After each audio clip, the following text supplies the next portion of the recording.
Good morning, ladies and gentlemen. Welcome, Transport Forum, 6th of June, 2019. We're talking here today all about Southern African cargo, enhancing freight transport in South Africa. Great seeing all of you here today. We're looking forward. We're proudly being hosted by University of Johannesburg, the Institute for Logistics and Transport Studies. Thank you very much for University of Johannesburg hosting us. Dr. Nolene, Prof. Jackie, Tatenda, thank you for hosting us. We're looking forward to spending the day with you. Ladies and gents, looking at our agenda, we're going to talk about enhancing the freight in South Africa, Southern Africa. Tatenda is going to do the opening for us, the official welcome. We're going to have Mike Schuessler from Economist, who's going to talk about the overview of the logistics sector in South Africa. We're going to have Mr. Duncan Bonnet from Africa House. He's going to talk about opportunities for regional integration and the African Continental Free Trade Area. We're going to have Barbara Mommen. She's the Chief Executive Officer of Coalescence. She is going to talk about shipping lines, the future plans for Maputo services, and we know Barbara is very well informed talking about that.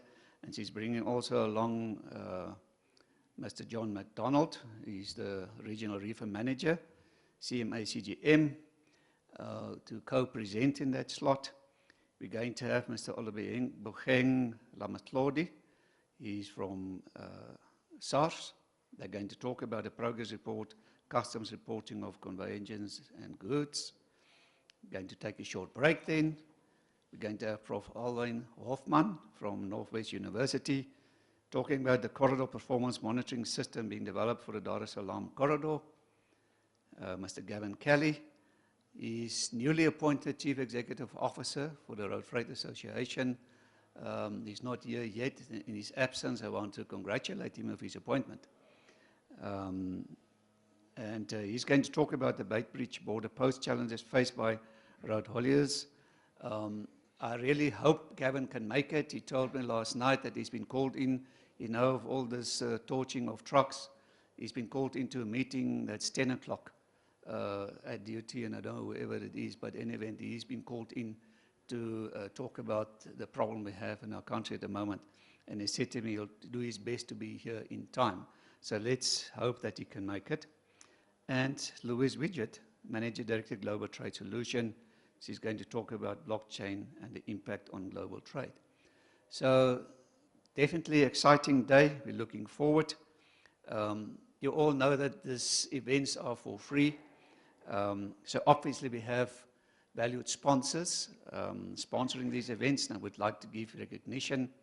I don't know if Louise is here from GTS already. She can say a few words, not yet. Right, she was obviously, Louise is going to talk about GTS in a presentation. Open Learning Group, somebody want to say a few words? Open Learning Group? Ladies and gents, obviously a training organization. I know they will join us a little bit later on. Mike will talk about economists. Oricon, somebody from Oricon want to say a few words? They're always shy to come to the front. Freight and Trading Weekly, we've got Jody Haig. Jody, where are you? There you are. Just stand up for a moment, please. If you want to there's Jody. You can talk to Jody. Ladies and gents, it's an online magazine, actually a hard copy as well, and all about freight and logistics. You should be subscribed to that magazine to know what's happening in this industry. If you haven't done that yet, please talk to Jody. They also a gold sponsor actually for around about all the 12 years of the existence of the Transport Forum. We've got VIX Technologies. Don't know if they're here yet. Charles not here yet. They became gold sponsor last year. It's automatic fare collection, modeling, making operations in the city visible. We've got C-Track. Somebody from C-Track want to say a few words? C-Track is all about making your assets visible. Fleet management solutions, tracking solutions. They're also a gold sponsor since the start of the Transport Forum. Railways Africa magazine is all about rail infrastructure. Good magazine to actually subscribe to. We've got the WITS Transnet Center of Systems Engineering. Paul said to me, he's sitting there, there he is. He said to me, he doesn't want to say a few words, but ladies and gents, they're obviously system engineers, working a lot, also involved in Transnet with other business as well, system engineering, design thinking, stuff like that. They are the people to talk to.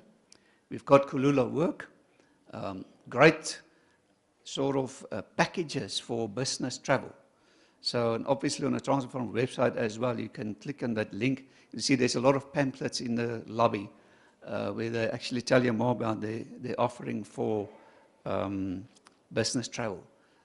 They became a gold sponsor the first year now, and we've got Global Electric Vehicle Road Trip.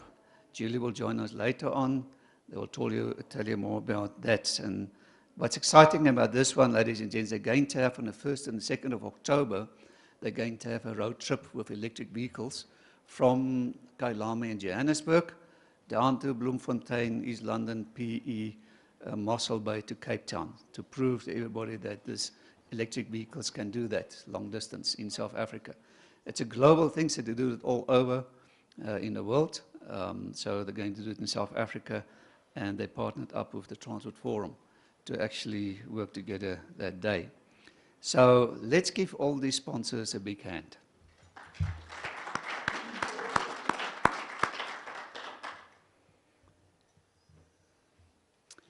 All right, so without further ado then, ladies and gents, I want to ask Mr. Tatenda Mbara to do the official welcome on behalf of University of Johannesburg, our host. Thank you very much.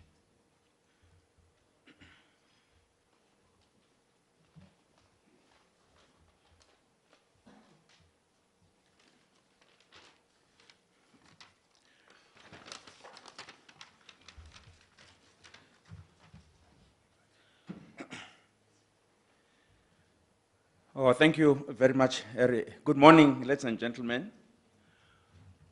On behalf of the Department of Transport and Supply Chain Management, it is actually my honor, a single honor, to say a warm welcome. I think it's traditional to say a warm welcome even on a cold morning. But welcome to this forum, SIG, which is actually focusing on Southern Africa cargo, enhancing freight transport in the region. It's also good to see a number of people here. We have braced the weather and also the congestion on our roads. Undoubtedly attracted by this topic, which I trust and hope that it will provide interesting interactions. I think as a department, we are really proud to be associated with this transport forum. On an annual basis, we host 4 of these forums. And we also actually value the interactions which we have from the captains of the industry, from professionals in both the private as well as the public sector. And as academics, we have to remain relevant and ensure that our programs and also what we deliver is actually relevant to the industry needs. And this is actually one of the reasons why we value such a forum, and we also go an extra mile in terms of sponsoring this noble forum.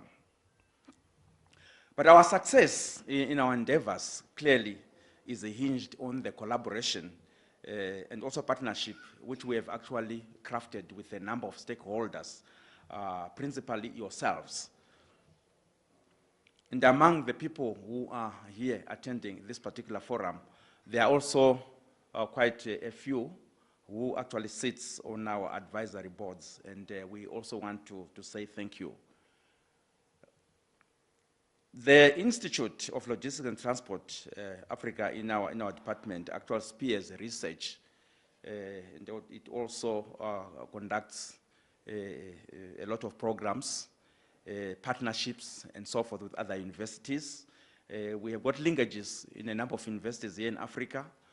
We also have got linkages in a number of universities in Europe and worldwide. This actually augurs well with the thrust of our university in terms of global stature and also excellence. So we are really not an island. We actually have got to interact also with other institutions. And ladies and gentlemen, I want also to pay special tribute to Harry, who is actually the convener of these forums.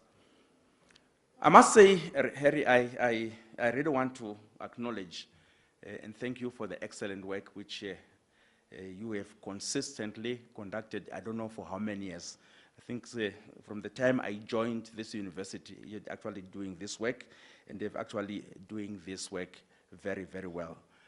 With your indulgence, can I invite you to give Harry an applause by hands of clapping. And as part of my welcoming remarks, just also allow me to make some broad, very broad observations on the theme which we are deliberating on this morning. Well, I've been introduced already. Just some few observations. I think the recognition of transport as its catalytic role to economic and social transformation, it dates back very far, long in the 20th century. There's actually an interesting quotation from Lord Lugard. I understand he was actually working in the civil service in the UK, when he actually said, and I quote, "The material development of Africa can be summed up in one word: transport." This is to do with the movement, I think at that time, mainly raw materials, but it is more important now because of the need to transport freight across the region and also across the continent. There's also an interesting quotation which I want to read from the International Forum for Road Transport and Development. I think it was in the late 90s, when they said, "Isolation, inaccessibility, and immobility means poverty of ideas, poverty of innovation, poverty of opportunity, poverty of income, and poverty of even hope for a better future." So I think what is actually coming from these quotations is actually the importance of transport, and particularly in our region and in our continent. And needless to say that enhancing movement of freight in the region, in Africa, it requires efficient, reliable, demand responsive transport system. I think this is probably in a number of ways where in the region, some countries are actually failing to attain.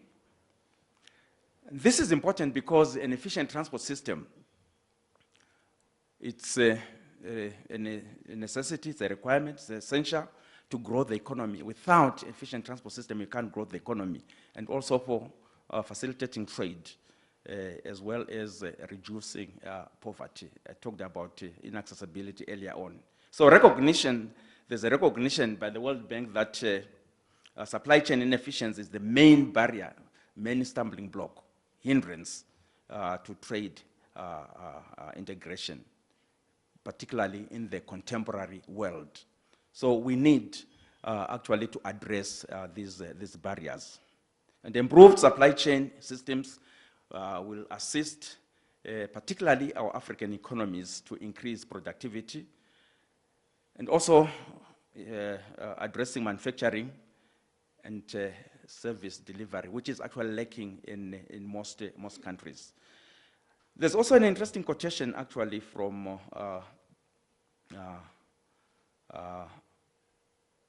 Klaus Dieter Rask, who actually said, "Whether moving resources of the continent or bringing goods and services into its economies, Africa's future growth and development will depend on the quality of its infrastructure."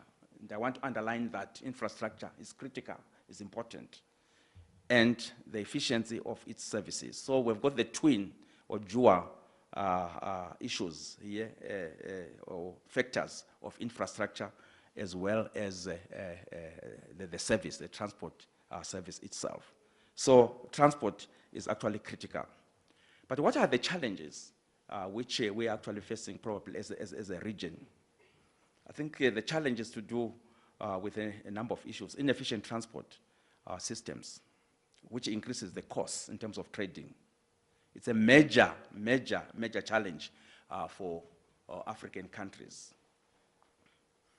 And within the subcontinent, the sub-Saharan continent, inadequate, poor transport infrastructure has actually been seen as one of the main cause of high variable operating costs. If you have traveled actually north of Limpopo, you will actually appreciate what actually I am saying to you. It's unbelievable. Transport also, the prices, when it comes to the price at the end of the day, for most landlocked countries, particularly in Africa, they actually range between 15 and 20% of import costs. This was actually by the World Bank, their findings in 2009, which is actually 2 to 3 times more than most of the developed countries. So the costs are actually high. The infrastructure is bad and consequently affecting the services. And then the biggest challenge which we are actually facing, the bottlenecks which are actually experienced at our borders. I'm actually saying this because I also frequently actually go through these borders. It's really painful spending 15 hours at the border. Those 15 hours, they also translate to huge costs to individuals as well as to companies. I think this is a problem. I know it's an issue which has been talked about in the past repeatedly, but it appears though we're not seeing light at the end of the tunnel. And finally, I just have got a graph actually showing logistic costs on the vertical axis and actually the GDP on the horizontal axis. What is actually very interesting is that most of the developed countries, which are actually on the far right, with high GDPs, have actually low logistic costs, and vice versa. Most of the developing countries with high logistic costs have got actually lower GDP. So I think it's food for thought. We can also think about it. But the bottom line is, how can we reduce our costs in order to enhance our freight movements in the region? Ladies and gentlemen, I wish you fruitful deliberations. Thank you.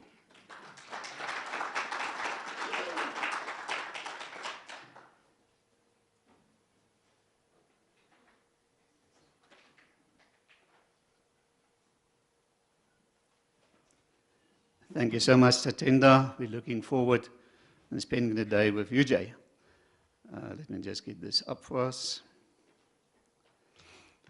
Ladies and gents, just note that the presentations you see here today will be uploaded to the Transport Forum's website for you to download them. It's obviously for free. Morning, Louise. Then we will obviously need you to log in if you want to download the presentations. And you will see there's a user login screen on the website.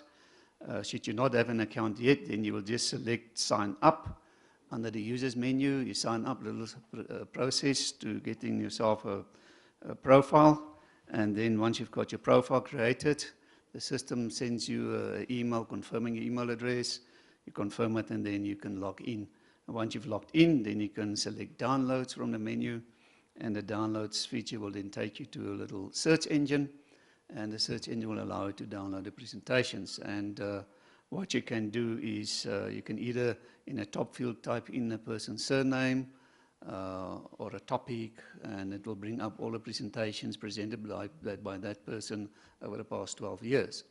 Or you can go to category and you can select today's date, and it will bring up all the presentations presented today, and you can download them. So that's there for you. Also, you'll see at the end of this day, there will be a lucky draw. You can see here's a microwave oven. So sponsored by the sponsors of the Transport Forum. So you might be the lucky winner of a microwave oven this afternoon. And we will still send around a little box where you can put in your business card. Should you not have a business card, you're just going to remove the paper from the plastic here. You put that in, and we'll do draw the end of the day. And obviously the winner must be present. So that's the carrot to stay to the end. All right, so thank you very much for that. Ladies and gents, our first presenter then this morning is Mr. Mike Schuessler. He's Chief Economist from Economist.co.za, and he's going to talk to us about overview of logistics sector in South Africa, as well as some of focus on Southern Africa Customs Union's logistics. Mike, thank you very much also for your support. Ladies and gents, he's not charging us for today. He's sponsoring his presentation. So thank you, Mike. We really appreciate that. Thank you. I'm going to be quite broad to start off with. Just a little bit on the world economy that I think you may want to know. And then I'll give you what I think is happening in the world trade scene, because that's going to have an impact on us. And I'll talk about transport in Southern Africa. The news item I've shifted up, and then some dark forecasts. Before I start, however, I'm very involved with the Road Freight Association and other associations around transport and business and chambers of commerce. And what we've got right now is quite a crisis. We have trucks burning on our roads, particularly on the N3 corridor, which is the lifeline of the South African economy. It is the major long-distance trucking corridor in South Africa. Trucks transport about 88% of all our goods. And this is very, very serious. At the moment, truck drivers are really scared. People have been killed. We don't know how many trucks and stuff have been burnt or damaged or shot at since last year, Easter. The Road Freight Association, however, reckons it's now over 1,400. They reckon there could be as many as 200 deaths and injuries. Just this weekend on Sunday, 17 trucks were burnt in KwaZulu-Natal alone, one in Gauteng. One person is in serious condition in the Western Cape when a petrol bomb was thrown into his truck. Nothing was taken from that truck. We've got this ongoing situation, and the All African Truck Drivers Forum, or the All Truck Drivers Forum, or whatever it is making quite a lot of problems for the transport industry at the moment, and it's a serious problem. They seem to have split. There's a interdict against them, but there's we don't know, but there seems to have been split into at least two factions, if not three, at the moment. And it's very difficult under those circumstances. Who do you serve court papers on? They lost their court battle. They have an interim order against them. But despite that order, there is a way that they're using social media and telling each other. Police intelligence has been hauled out. I mean, to call police intelligent these days is a misdemeanor offense in South Africa, and it's no joke. And people are really, we're going to hurt. We've just had horrible GDP figures, and I think it's something that we need to talk about, maybe not in this transport forum, but it's just something I think we need to have a serious view on. The ministers decide when to meet the industry seemingly, and not the other way around, which is also a concern, and then the industry is under a huge amount of pressure. So I think I'll just leave it there, and you can see all these are from Sunday. All of these incidents are from Sunday. There have been blockages on the N2 near PE. There's been a blockage on the R59. So it's been quite, it's going to be harsh on the economy. Electricity you switch on and off. Transport takes a while to have that same impact, but it will have that same impact. And it will take longer to start up again. If you take a look here in the world economy at the moment, the IMF has just yesterday downgraded this, hasn't got it in. The world's growth with about 0.5%. You can see here South African growth is nowhere near the advanced economies and certainly nowhere near our peers in the emerging markets. It is a concern. If you look at the developed markets, business confidence indices are starting to turn negative. They were very, very positive, as you can see, but now with Brexit hampering Europe and Mr. Trump's America coming a bit undone with all these trade wars, I think it's starting to impact on the world outlook. The other thing that's happened, and this is a very good predictor, is the inverse yield curve. There's been 11 incidences of inverse yield curves, and 9 of them have come before a recession. And the last 7 out of 7 is this predictor's, this chart's prediction. So it looks like next year will be a slow year for the world. The other concern for the world very quickly is Chinese corporate debt, which is very, very big. It is a concern because it's about 150% of GDP. You can see their government debt is less than our government debt. It's about 50%, we're 57%. So you can see that there is a bit of a problem there. They're paying back 19% of GDP in their interest rates. That's a lot. The world trade and transport prices, just very quickly. This is the indicator that I like to use. It's sometimes a bit difficult to read, but it's 85 harbors in the world. It's the fastest real-world indicator we get. About 3 weeks after a month end, it's available. It's from the RWI, ISIL Container Throughput Index, and you can see here that there's been a significant slowdown, a bit of a bump, and it looks like it's coming down again. And that is an indication of the real world economy. Remember, the financial markets are sort of, in a way, predictive, but they're not real economy. They're there for dispersing risk and making money and all those sort of things. This is the real world, and there is seemingly a bit of a slowdown there. The other one that's a bit slower, but it comes from Holland. It's a CPR monitor.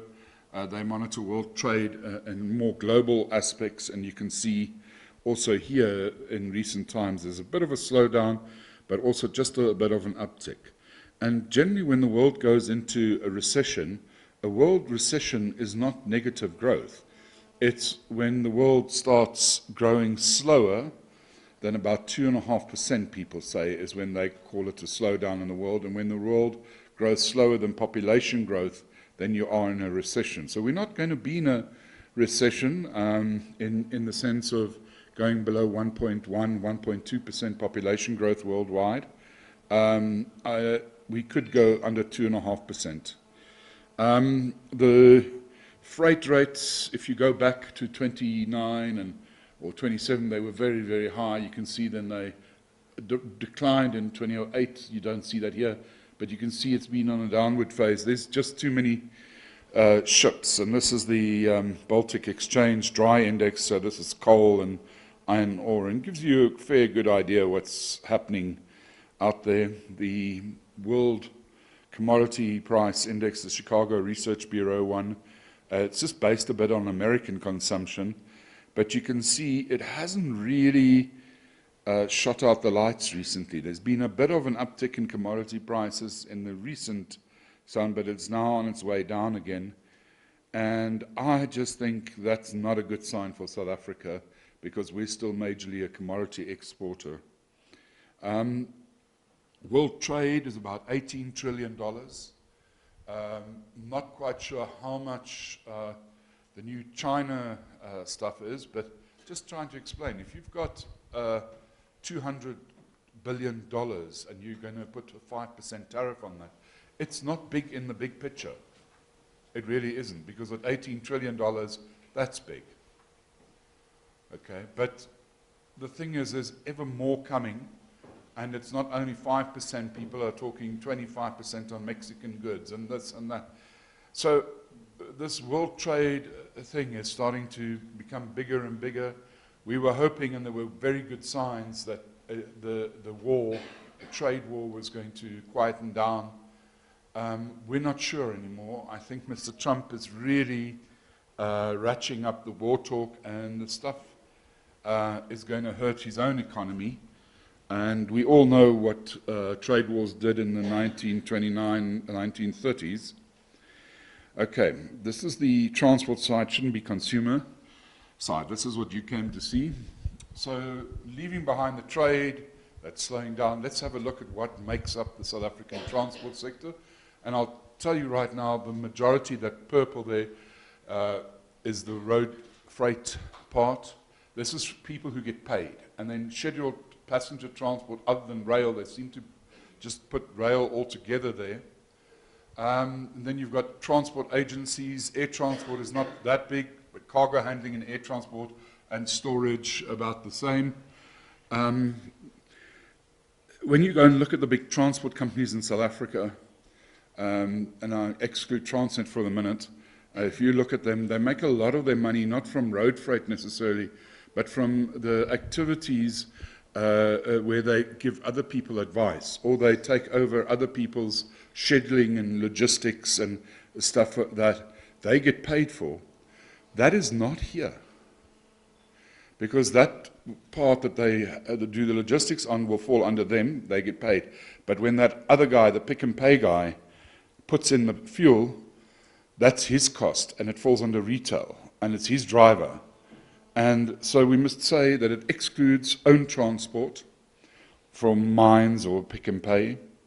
You could also say it excludes a ShopRite warehouse. It excludes the Sasol pipeline with gas, because Sasol's main thing is refinery, so it's manufacturing. So that gas pipeline that Sasol has will not fall under transport.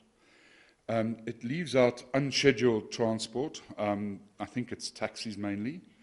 And it also leaves out, for example, a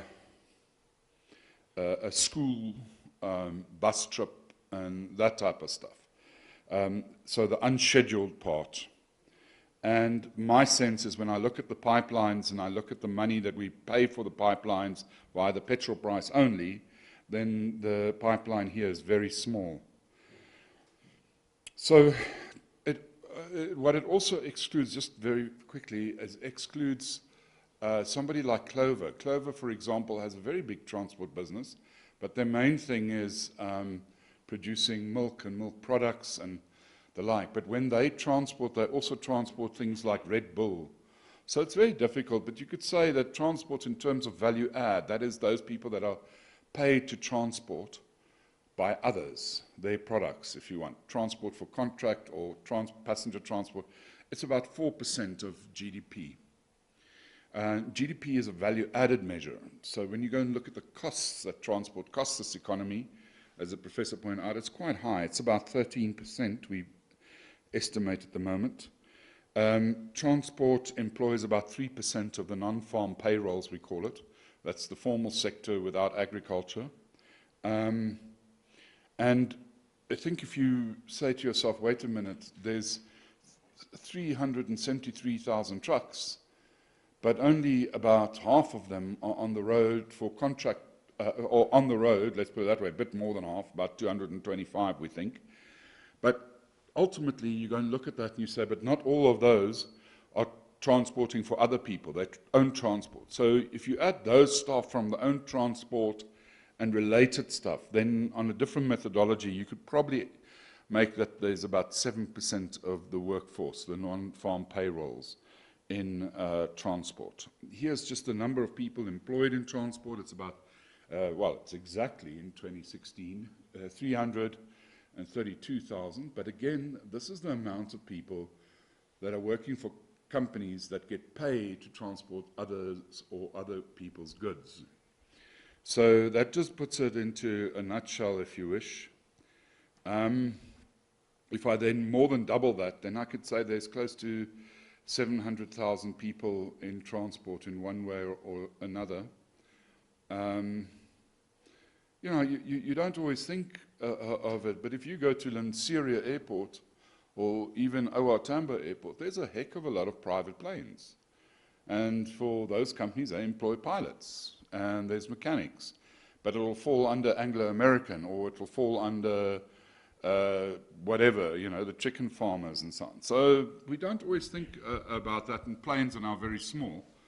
This is just the numbers from eNatus. Most of you have probably seen these sort of numbers.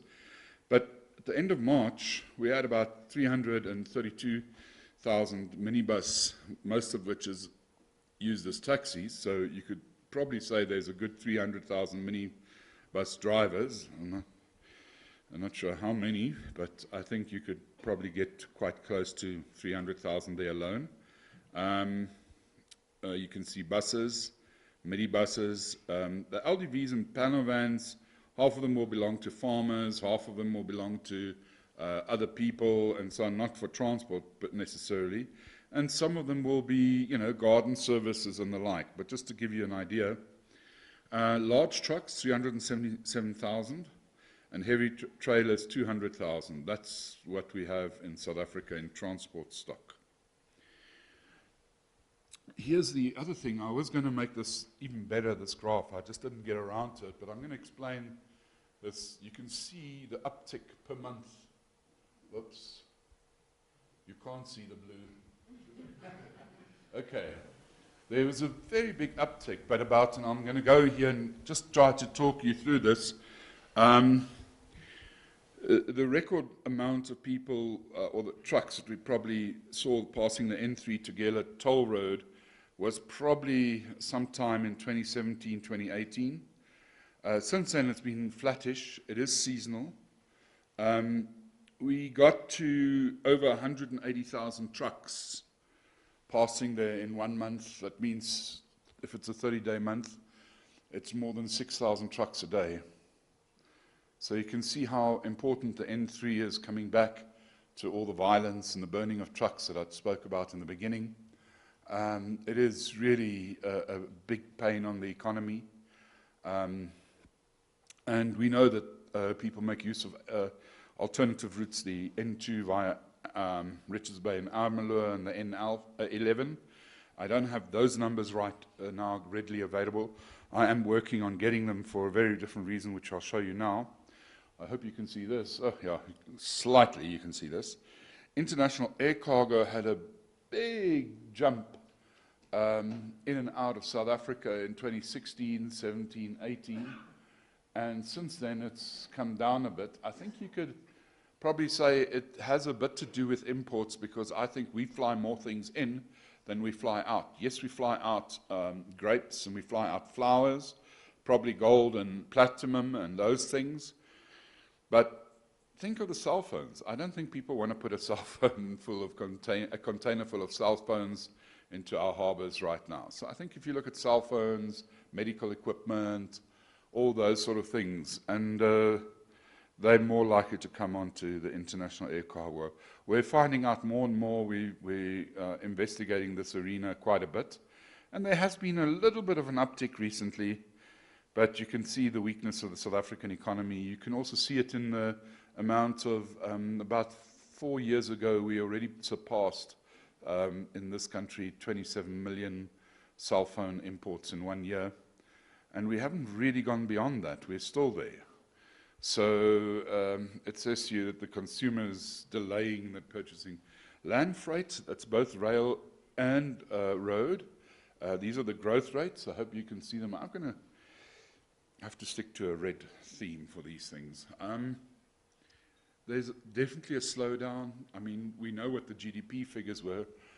I've never seen our passenger transport decline quarter on quarter with 35%, because that's what it did. Our scheduled passenger transport. Not talking taxis, talking buses and trains. I'm seeing a steep decline in land transport at the moment. I think the rail is also struggling, but rail struggle is mainly in the general freight arena The rest has to do with the commodity cycle, I think, for them, the coal and the iron ore, particularly the iron ore. I got something on Namibia, also very much in trouble at the moment. Their storage, for some other reason, is up. Their transport is declining 2 years in a row with about 15%. The Namibian economy is basically also in a recession. Walvis Bay Harbour has been upgraded. They really, at these transport forums, they hear marketing very often. Namports, I find them very, very helpful with information. I must say that about the Namibian friends of ours. But their volumes are down. And as we know, that bridge that was promised just isn't doing what it's supposed to be doing. They're down, their volume in 2018 was down about, I think, 8% in the harbour. So that has to do with Namibia's economy. But once the transport networks get going, we sort out border posts, that would be the shortest route at the moment that makes sense for somebody like Livingston. And then you should see a Walvis Bay Harbour grow, and that whole transport corridor could grow quite a lot, and also into southern Angola, because Luanda's ports, or the port of Luanda, is a big mess. I'll come to our neighbour Botswana. They give us quarterly figures. What I find interesting is that they've had quite a bit of a decline in the rail, storage, ferries and pipeline. I don't know why they put all of this together. I don't think they have much in pipelines. We know they have ferries in the north, and they do have rail, but ironically also, that is quite a large part of their transport. Air transport is quite small, but it is seemingly growing at around 5%. This is the first quarter of this year. They would grow 5% on a year ago. So Botswana has got some sort of growth going in air transport and in road transport, and now in the other part. So that is the one side of the thing. Just on other things, I didn't get the numbers. I just spoke to people. But Maputo Harbour, again, they're doing better, but they're still not where they were on their highs. Despite the dredging, they've now got 1 or 2 months where they've surpassed all other totals, but it's not consistent. So I think we're going to see Maputo come more into play, though, if the N3 troubles carry on like that, because, yes, we have problems on the N4, but not the same sort of problems. And, yeah, it's really something to look at. We are getting all this data together because we've got an announcement to make. Sort of one of the sponsors of the Transport Forum, Seatrack, I don't see Ray here right now, but is going to sponsor the Logistics Index as from next month. So we've put together a lot of data. It will have air transport, it will have road transport, more than what you just get from Stats SA. It will have a little bit of a look over time, not immediately, on own transport, because I think that's a bit of a mystery for us. It will have pipelines derived from the tax data. Strange, but it's true. And then you've got the harbour numbers, and that's why we're also collecting harbour numbers outside of South Africa to give us a better idea of other things. We've got the N3TC giving us data and everything. So this should launch within a month, I'd say a month and a few days. We want it out before the middle of July. So keep your ears and eyes open. I think it'll be a very nice one. I'm nearly finished. I'm going to give you a few forecasts. These are the forecasts that the Reserve Bank did before the GDP became known. That's the red ones. The private sector also before the GDP came known. And people thought that 1% growth this year, if you think that red line is our population growth in South Africa, then we've become poorer.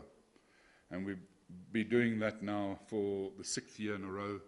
And probably now next year will also be downgraded because the private sector's already got it at 1.3% or 1.6%. And I think when the end of June numbers come out, you're going to see that 1% will drop to around, I guess, about a half, if not lower. I'm not optimistic on the South African economy or the South African economy ability to recover when your politicians have no idea what's happening. And I'm dead serious. This is not a political statement. It's in the numbers now. And this is not the time to be debating whether the Reserve Bank should have a different mandate or not. That certainly is not the time to do it. And that's the harsh reality. You can see here just something on fixed investment. You know, we had that transport forum with all the road funding and stuff that we need. Here's something. If you believe in the future, you invest in it. Am I right? Do you believe in your future when you go to university? Yes. Okay. So when I say to you fixed investment in South Africa has declined 12 out of the last 14 quarters, led mainly by government and state-owned enterprises, the declines, then I can honestly say I don't think government believes in our future.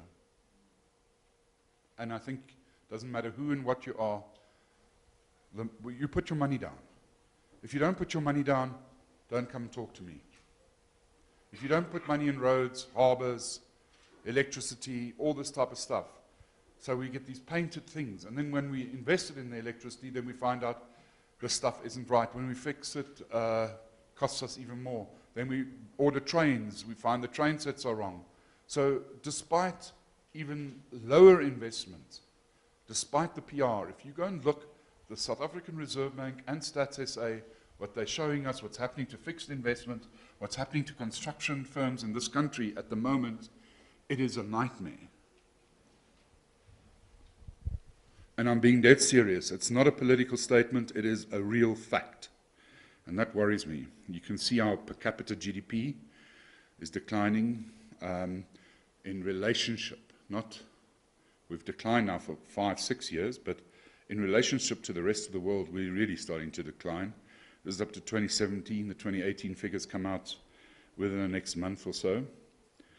The long-term indicators, the coincident is just above the zero line, which is nice. But the leading indicator has gone negative again from the South African Reserve Bank. The uncertainty on land, the uncertainty on the staying power of our current president, all those things are coming into play, and it's really there is some green shoots in April. The Bankserv Economic Transaction Index had its best increase in years. Vehicle sales were better in April, but they're back down in May. The PMI is still negative, but they did pick up in April. And in May it was down again, but it is better than it was in March by far. Consumer confidence picked up to +5, which is at least, and some mine retrenchments were halved. We're looking at where mines were going to retrench 14,000 people, that then became 10,000 on talks with the government, and now it looks likely, because of the better commodity price of platinum and palladium, it will probably only be about 5. So that's where we are. You can see our inflation is not really anything to worry about, but it is still higher than all our trading partners. The forecasts are all around the 5% mark. And yeah, I think we're finding that the trade-weighted rand is coming under pressure again. Yesterday we ended up the weakest point since, I think, September 2018. But we'll see here, you can see there's a bit of a weakening, and that will impact on inflation. So maybe inflation won't be 5, but 5.5%, or 5.2%, but I don't think inflation is our main worry. My main worry is that we're not getting our infrastructure down, we're not being honest with people, and we disregard business. We don't invest in our own futures. Thank you very much.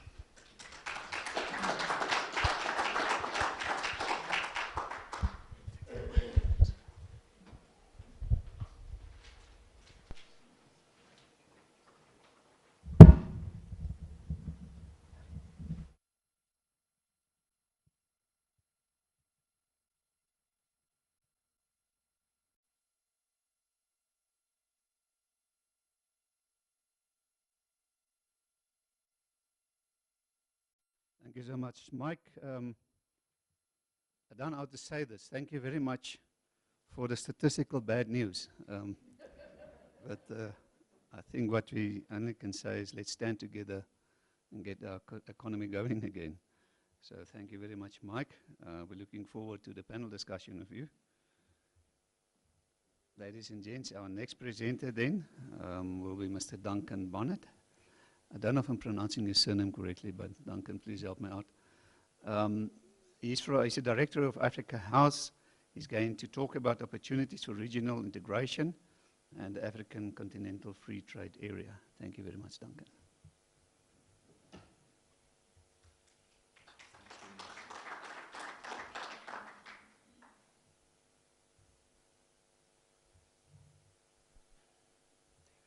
Great, thanks very much. Thanks very much for the opportunity, Harry. I'm going to go through the Continental Free Trade Agreement has got a lot of attention at some levels and very little at others. It has been ratified now by 24 countries, which means it comes into effect in theory, except that most of the nuts and bolts haven't been decided yet. They haven't been negotiated. So what I'm going to look at is what the context around it is and where we in South Africa sit. And I think I'm going to echo a fair amount of what the Prof and what Mike have said about South Africa and our position. Just to kick off, what we do need to bear in mind when we look at the issue of things like these attacks on trucks and so on and so forth, there's a broader issue at play here. The xenophobia that we see in South Africa is set against the backdrop that the rest of Africa is the biggest market for South African value-added product. What's keeping our factories open is the rest of the continent. It's not Europe. It's not our political buddies in China. It is our neighbors. Countries like Namibia and Botswana are amongst the biggest importers of South African goods. Chinese companies operating in Botswana, building railways, are getting 30% of their product from South Africa.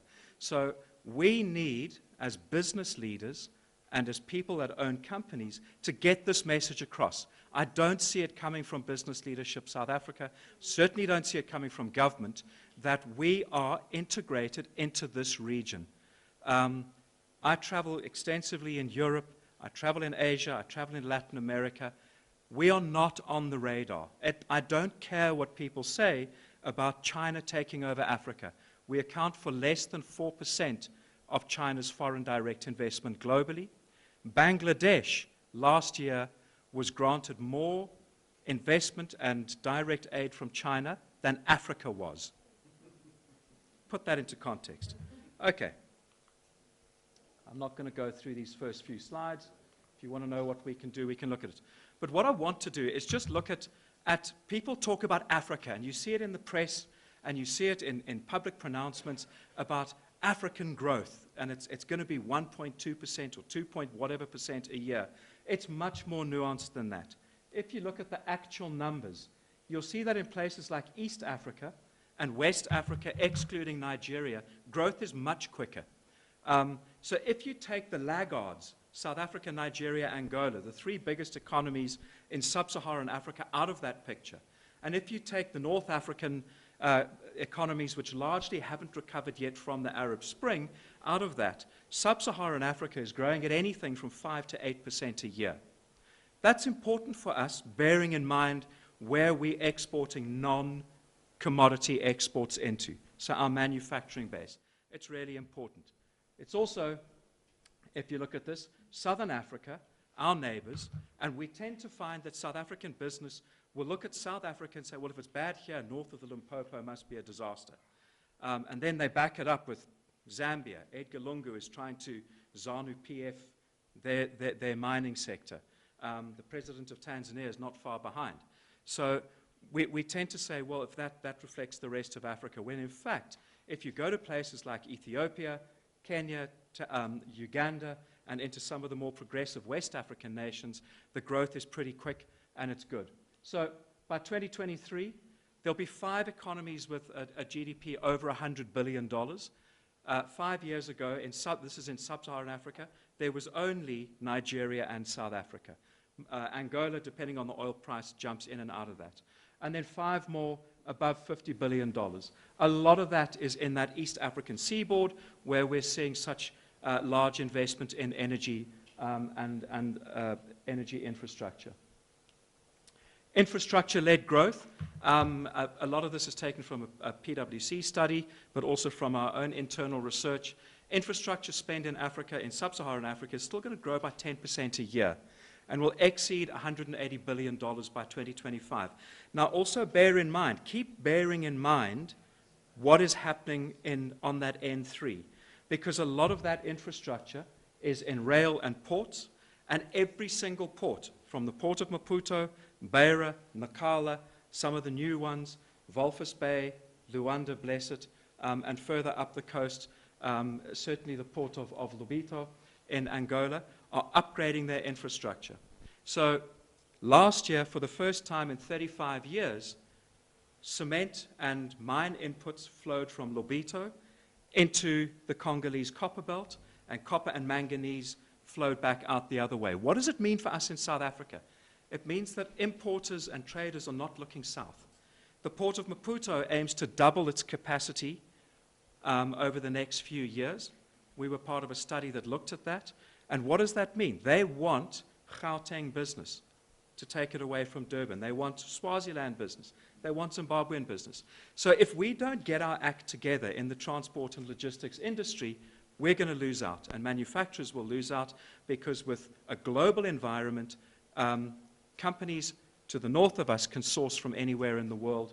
And increasingly, if you're going to have increased insurance premiums on trucks going through Durban, places like Walvis Bay and Maputo become more attractive. So we can see what the investment is here. I'm not going to go through it in too much detail.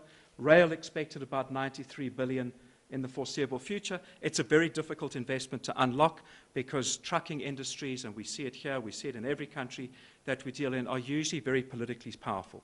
So it's difficult to convince people to build rail that will take that away from them. This is project activity. It's taken from our Africa House databases around the region. And you can see this energy crescent from sort of Botswana to Ethiopia provides a lot of good long-term opportunity. Also, some of the regional SADC and East African projects that are there. And what do those projects mean? It means imports of goods, equipment, products, services into those markets, but it also means that those economies are starting to grow. Mozambique, obviously, with the big oil and gas, that's expected to take about $50 billion over the next 20 years. Tanzania announced again yesterday $30 billion in their gas infrastructure. Uganda, I was up there a couple of weeks ago. It's going to be about $12, $13 billion over the next 5 years in their oil infrastructure. Kenya's not too far behind. Ethiopia's up there. So we're looking at, over the next 10 to 15 years, around about $120, $130 billion of investment on the eastern seaboard of Africa in oil and gas and the associated infrastructure that goes with it. So it's quite exciting. In West Africa, Nigeria, despite the economic headwinds that they face, is still actually internally growing. The biggest problem for Nigeria at the moment is if you're exporting to it and trying to get your money out. But companies operating internally in Nigeria, one of the reasons MTN won't leave, despite the fact that they keep getting hit with penalties and payments and all the rest of it, it's their biggest market by a country mile, far bigger than here. So we need to look at that. But places like Ghana, Guinea, Cote d'Ivoire add to that West African basket, and we're seeing a real uptick in activity in Guinea in the mining and rail and ports sectors. So about 3,300 projects that we've put in, about 63% have a declared value, and you can see their total value of the projects is $1.65 trillion. That doesn't include Grand Inga, which is a grand nightmare. It'll never happen in any of our lifetimes. I don't care how young you are. A project, 40,000 megawatts of power, there's no off-take for it. Why would you build it? It's unbankable because it already costs at least 3 times the GDP of the DRC, which is one of the least stable and least bankable countries on the continent. And only South Africa thus far has said that we will take power from that project. So it doesn't include that, but you can see what the sectors are. A lot of it in oil and gas, transport, and power. Those are underpinning a lot of the development. Mining will come back. We're seeing a lot of exploration, particularly in Central and West Africa, early exploration and project development. So in the next 5 years, there'll be a big uptick there. And then what we're also seeing, commercial property and construction, this whole integrated urban development, about 11% of the total. The figure's probably much higher because many of the projects don't have a declared value.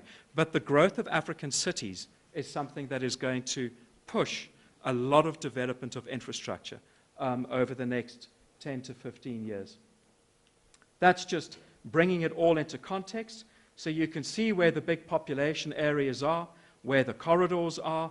Obviously, ShopRite are already roading stuff up as far as Kinshasa from their DCs in Cape Town and Joburg, and how a lot of these corridors are now tying in with either mineral development or the development of population centers and development nodes. So we're already seeing this kind of thing happening. Now, it doesn't mean, obviously, that that's all plain sailing, because we know what the problems are with logistics. I'm just going to unpack East Africa for a moment, because it is a very exciting part of the world, and you'll be able to see what the sort of the value proposition is that I'm talking about. You know, West Africa does have a similar value add, but not to the same degree.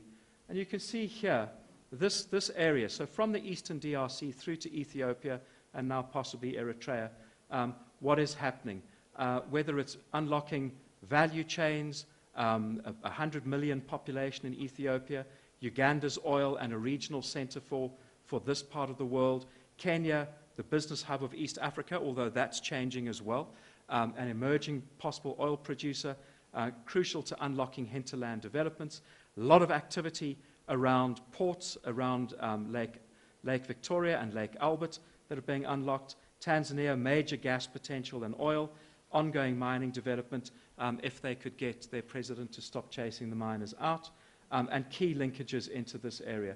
So the EAC is probably the most integrated region, politically and economically, and from a trade and logistics perspective, and it shows. If you look at how easy it is to move, if you're a citizen of an EAC country, not just ignore for the moment the spat between Rwanda and Uganda on that, but it is one of the more, and so you can actually start to see how trade agreements can unlock potential. In Southern Africa, SACU is the world's oldest customs union, and it's no surprise that Namibia and Botswana are amongst our 5 largest global export destinations for value-added products, despite having tiny economies. This is some of the transport logistics that is being unlocked in the region. And you can see this Kisangani, that's actually part of China's Belt and Road Initiative. The port of Djibouti is not being built there for Djibouti or for Chinese military bases in Djibouti. It's being built as part of a long-term play to unlock the central DRC, where this side of the DRC, the chairman of Randgold said a couple of years ago that that is the new El Dorado. That, stability permitting, would be bigger than the California gold rush. The mineral potential of this part of the Congo is virtually limitless.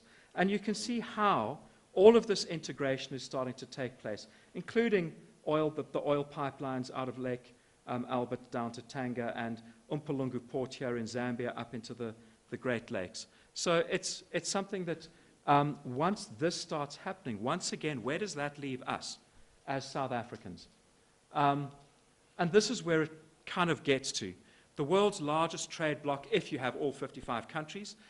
What I do see is that the Sahrawi Republic, which is the separatist part of what Mauritania thinks belongs to it, Western Sahara, is one of those that's signed up to the agreement, even if it's not an internationally recognized country. But you will have 55 countries, $2.2 trillion economy in 2017, about 3 or 3.5 trillion. The IMF changes those forecasts quite often.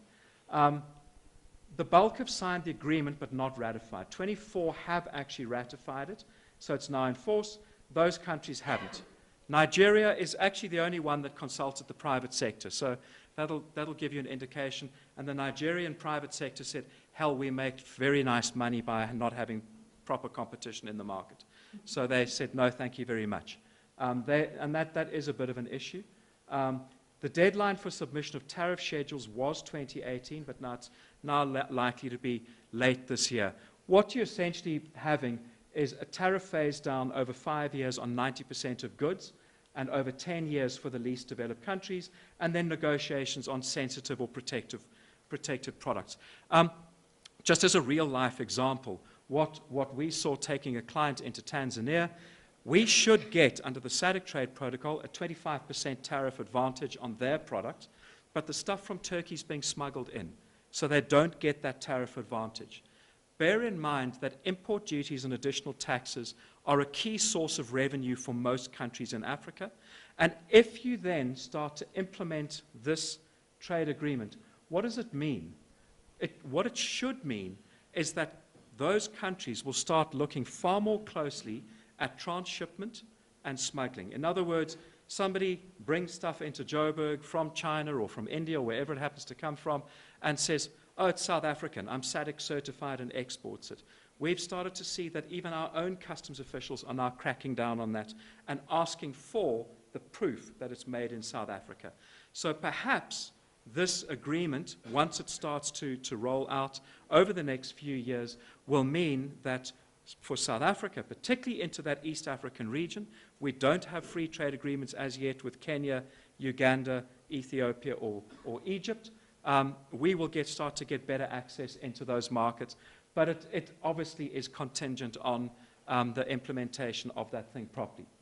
Global exports to Africa averaged between 560 billion or around that over that period, should average around 580 to 600 billion to 2023. And only about 15% of that is intra-African trade, and a fair chunk of that is South Africa's exports into the region or our imports of oil from oil producers.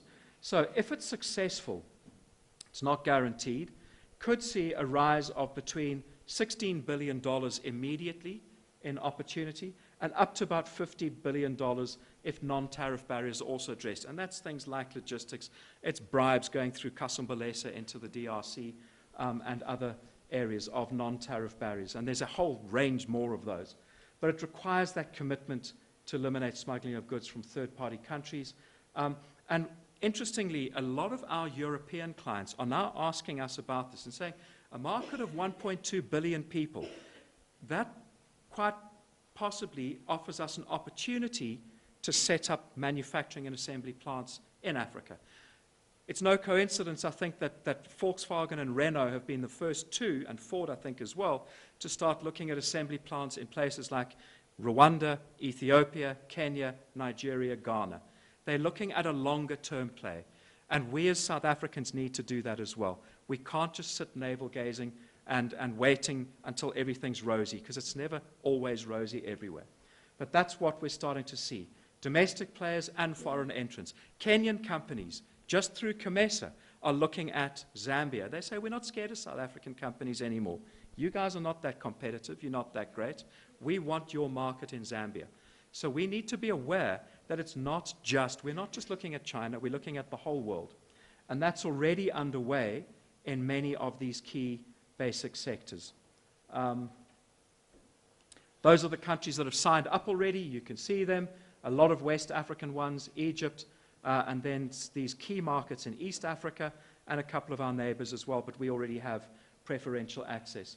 The 24 countries combined GDP of nearly $1.2 trillion. That will rise to about $1.6 trillion over the next 5 years. 5 years is not a long time. 5 of the top 10 economies have already signed up. 17 of Africa's largest cities are in those countries. So 17 of the largest consumer markets are in those countries. What does it mean for us? Our influence illusion, we still talk about South Africa as the gateway to Africa. We're not. We're the gateway to Southern Africa, and not even all of that. We're not the gateway to Angola. Angola's the gateway to Angola. We're partially the gateway to Mozambique, but bits and bobs as well there. So we're pretty much the gateway to the landlocked parts up to Kolwezi in the DRC, and that will change if you cast your mind back to that other slide with all the developing ports and rail and infrastructure. So 44% of our exports go to SACU, 44% of our African exports. We export over 300 billion rands worth of goods a year into the rest of Africa, 44% into Botswana, Lesotho, Namibia, Swaziland, and 88% into SADC. So there's a massive opportunity waiting for us in growth areas where we haven't had trade agreements before. And possibly the African Continental Free Trade Agreement could unlock and level the playing fields for us with some of our competitors in the Middle East, Asia, and Latin America. So Kenya was only 3% of our exports into the rest of Africa. That's a frightening stat. Nigeria, with nearly 200 million people, accounted for 1/3 of the value of the exports that we export to Eswatini, with a population of 1 million and declining. So there's a massive opportunity here, and you can see where we have very little influence. But we have those instruments and the influence, regional membership, proximity, suitability of products and services that can help readdress some of the imbalances in those markets. Just another fairly scary thing, these are countries that have local content or preferential procurement requirements, just like we do in South Africa. Almost every country, it's usually around mining and oil and gas, but you try and build a road in Mozambique and not comply with local content and preferential procurement. So what you need to do is understand this and say, well, how do I make it work to my advantage? And what you need to do is take a longer-term view and start to actually get entrenched in key markets, particularly those hotspots that we looked at there. So this opening up of Southern and East Africa away from the South Africa axis will see supply shift away from us. It's already happening. Most of the big mining and oil and gas companies, certainly the miners, are from China, India, Australia, and Canada. No secret that a lot of the supply comes from those markets as well, and the oil, very much a similar thing. So we need to be aware of that. If you don't fly the flag, it's a global market out there. When I was in Kampala and up in the oil areas, Lake Albert a few weeks ago, there were delegations from Italy, Turkey, becoming a major competitor in the region, Malaysia, and the US were all there looking at opportunities. There hasn't been a single South African official delegation up there in 2.5 or 3 years. So we need to do that. Local supply is increasing investment in manufacturing, services as well. It means procurement channels are changing, more focus on the Middle East and Asia from that. Influence of China, I don't think we need to talk about that. There's not enough time. Other Asian rivals, Egypt, Morocco, Turkey, Brazil, all of these, Kenya, Nigeria, are shifting into those markets. So we have to start looking at taking a more long-term view and a more sustained view of how we integrate ourselves into key markets on the continent. If you think you can sit in Sandton and wait for an email to arrive in your inbox which says we want to import $20 billion worth of power equipment into Benin, firstly, it's a scam. Secondly, it's not going to happen because they actually have people from Poland, the Ukraine, Spain, Turkey, France, and whatever in their country who can supply it to them. So that's not going to happen. We have to start looking at increasing that presence in key markets to sustain exports and even local assembly and manufacture operations and bearing that long-term prospect in mind. I think I've just about kept within the time allowed. Finally, just to say that these trade agreements in and of themselves will do nothing for you unless you actually take advantage of them yourself. One of Mike's colleagues in the economics field said a number of years ago, Iraj Abedian, that if 5% of South Africa's corporate leaders could name the free trade agreements that South Africa had access to, he'd eat his hat. I haven't seen him having to eat his hat yet because we still get asked, why do I have to pay duties in Kenya? We're part of SADC. Yes, but they're not, and we're not part of COMESA.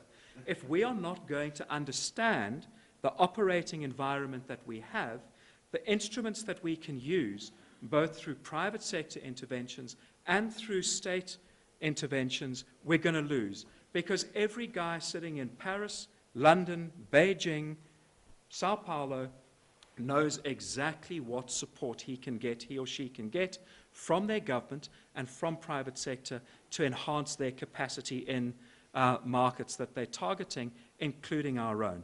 So, Prof, just a last word. The quotes that you had, I think one of the quotes that for me really gets home to where we in South Africa are in a precarious position and why we need to change our thinking around the continent was Simba Makoni, who was the executive director of the old SADCC, which was the body set up to reduce the dependence of Southern Africa on South Africa during the apartheid era. And he said in 1992, it doesn't matter whether Mandela or de Klerk is the president of South Africa, it still makes no sense for copper to go from Kolwezi or Ndola to Durban or Port Elizabeth when Beira or Lobito are there. And that dream of his is now being realized. And we need to take cognizance of it, and we need, whether we are private sector, government sector, or sitting in between, to really get our act together and start playing a more meaningful role. So thank you very much. Thank you.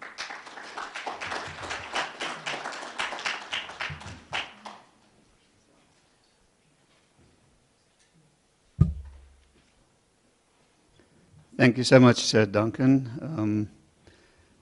I heard before they said, you know, signing agreements is great, but you should make it work. So thank you for Africa House being around. And please get the South Africans in there so we can sign agreements, and please help them to implement it. Help us. Thank you very much, Duncan. Ladies and gents, our next presenters are Barbara Mommen, Chief Executive of Coalitions, and Mr. John MacDonald from CMA CGM, and they're going to do a co-presentation, Shipping Lines, Future Plans for Maputo Services. Thank you very much, Barbara.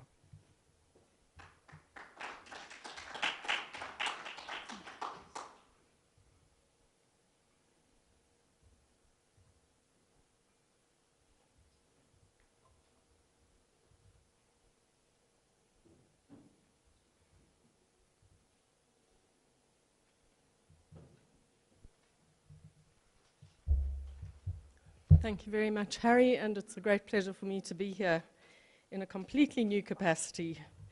Instead of feeling completely and utterly desperate about the situation. However, by the same token, I just think that Duncan's presentation is probably more important than any of us realize.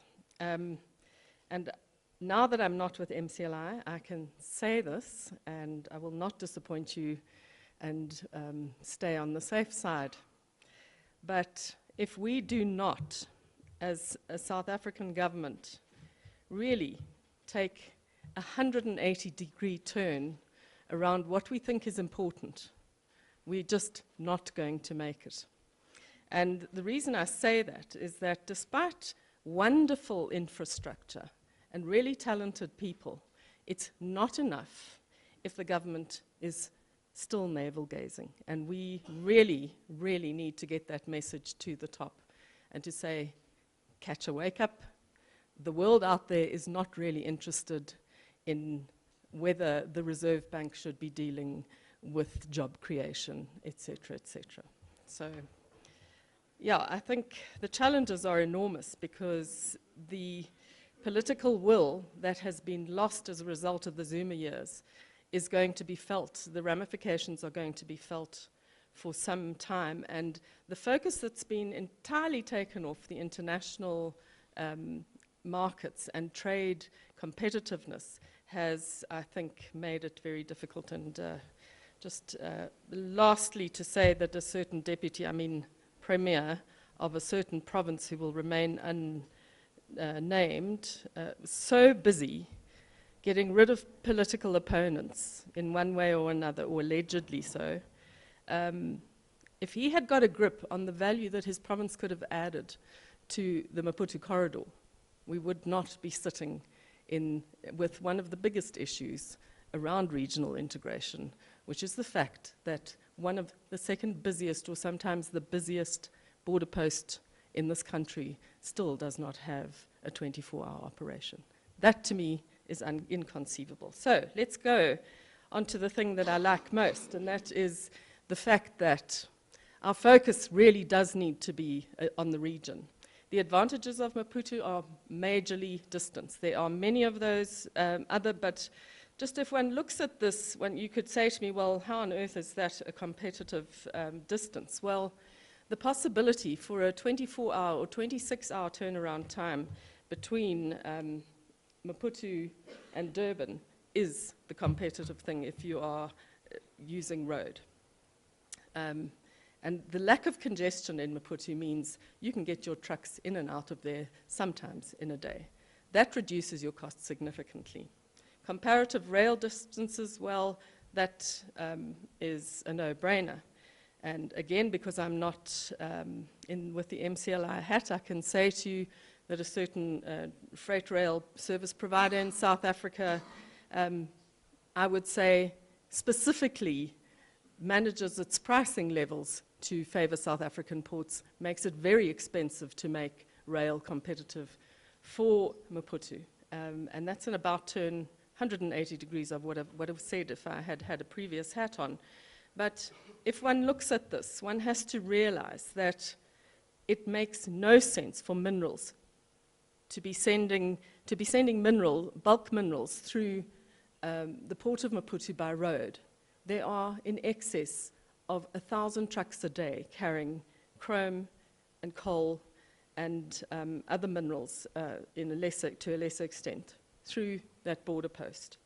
And of course, Maputo is the closest port to the biggest industrial hub. Well, I'm really not sure if that still applies on the subcontinent in Gauteng. And thanks to DPW for this, but the citrus example is a very critical one, because here, if one looks at what is currently happening, it makes absolutely no sense that, and you can't see the blue lines. This is a colorblind projector. It's got, okay, so, well, what I'm trying to say is that from the Letsiteli region through to Nelspruit, you've got 275 kilometers. Then another roughly 200 to Maputo, which leaves you with 475 versus 977. Now, as an exporter, I cannot imagine why you would consider Durban on the N3, where your foreign driver has a very huge risk of being attacked at the moment. Now, I know I'm contradicting the support local thing, but really what one has to look at is options that really work. And I think conceptually, people still think Maputo doesn't work for some odd reason. We just, on the 26th of March, I think, took a group of exporters through to Maputo. And we did an entire program in a day where we went through the facilities at the border post, we went through to the port, we looked at what was happening there, we came back and we looked at a few other facilities, and we were back by 7 o'clock that evening. Now tell me, if the thing doesn't work, why was it so easy to do that absolutely on time? So you have excellent infrastructure, and one of the things that is critical about exporting your goods is the trade facilitation environment. Customs modernization on the Maputo corridor over the past 10 years has grown exponentially in efficiency and security. And I think those improvements are significant if you're going to move exports through that. The tariff regime through the single window also really favors transit cargo, which is really what Maputo is supporting for the majority of cargo leaving our borders. And the African Continental Free Trade Area now in force as opposed to enforced, and I'm putting eyes there to say watch this space, because I lay my head on a block, South Africa will not take much notice or sufficient notice soon enough to make it work. And the reason being that it's not good enough simply to have a continental free trade agreement with your neighboring countries. Because what it requires of you, number one, is political will, which we seem to have lost in terms of getting competitive international trade going. The second is that if you want free trade agreements to work, you have to have a long-term view for economic growth. Not the short-term cash register, just make the money, doesn't matter what comes through in and out, just make it come so that we can hear the ka-chings. Political and investment stability is crucial for these free trade agreements to work. And why is that? Because, in fact, they won't work unless you have a strong industrial and manufacturing base. And that doesn't happen unless you have very smart policy, very safe investment for foreign companies to come and put their manufacturing companies. And it's not a surprise to me that East Africa, and particularly the Ethiopian region, and I was going to mention Djibouti as a key factor, because those things are really important if we look at our own competitiveness. We are losing ground at a rate faster than we can probably catch up in the next 10 years.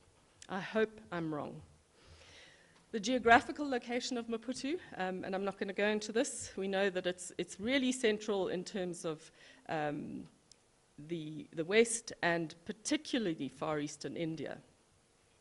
But we remain with this challenge that is as a result of political navel-gazing and far too much corruption and a lack of foresight, is that, as I mentioned, the single biggest challenge is the lack of the 24-hour one-stop border post. The heads of state agreement was made in 2007, and nothing has been done. In addition, the 1940s, 50s border post at Lubombo has no plans for increase. There was, a flurry of discussion around the position with a one-stop border post that was going to cost 1.9 billion rand at one stage. And that plan was eventually put out of the works. But the border post has had no improvements apart from the truck bypass, which is already oversubscribed and having to be managed very carefully. So, on to the good news. Port Maputo's throughput is considerable. 2018 saw 19.5 million tons throughput after the dip in the mineral exports. That's largely as a result of the magnetite and the coal prices going through the floor. And this has a lot to do with political will in Mozambique. They get the picture. Not always in terms of debt, but in this one they get it. MPDC has this has grown its ferrochrome and chrome ore facility to a capacity of 5.6 million tons, and I'm going to race through this because it's really just stats. Their general cargo terminal, 2.3 million tons, and this is project bagged steel, rice, and anything else that's coming through. The car terminal has suffered because of the US dollar-based costing of transshipment, and that is something that Maputo needs to deal with. The sugar terminal has had some major improvements, capacity of 1.2 million tons, the grain terminal 250,000 tons, and the coal terminal increased its capacity from roughly 5 million tons to recently 7.5, and the future is looking at 11.5. And if South Africa is smart, and if Mpumalanga miners are smart, and if TFR is smart, they will make use of this option. Ongoing port projects, this is significant. The increase of the berth to just over a kilometre worth of berthing capacity to minus 16 metres draft.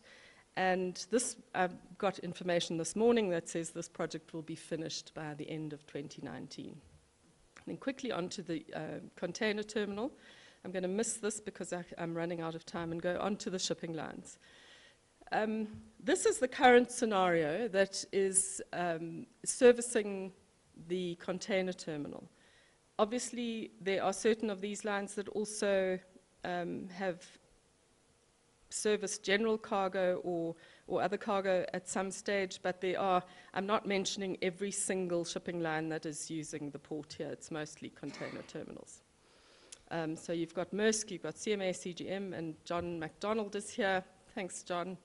And PIL, MSC, Ignacio, and Ocean Africa amongst some of the more common and more frequent callers. The capacity, this you will see on if you are interested enough to download. And then I think what's important about the container terminal is the significant growth in access to rail, which is right next to the loading and offloading, so that it makes it a really efficient option.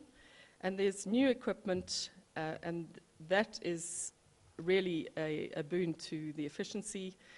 The MICD intermodal container depot is servicing some quite interesting cargo.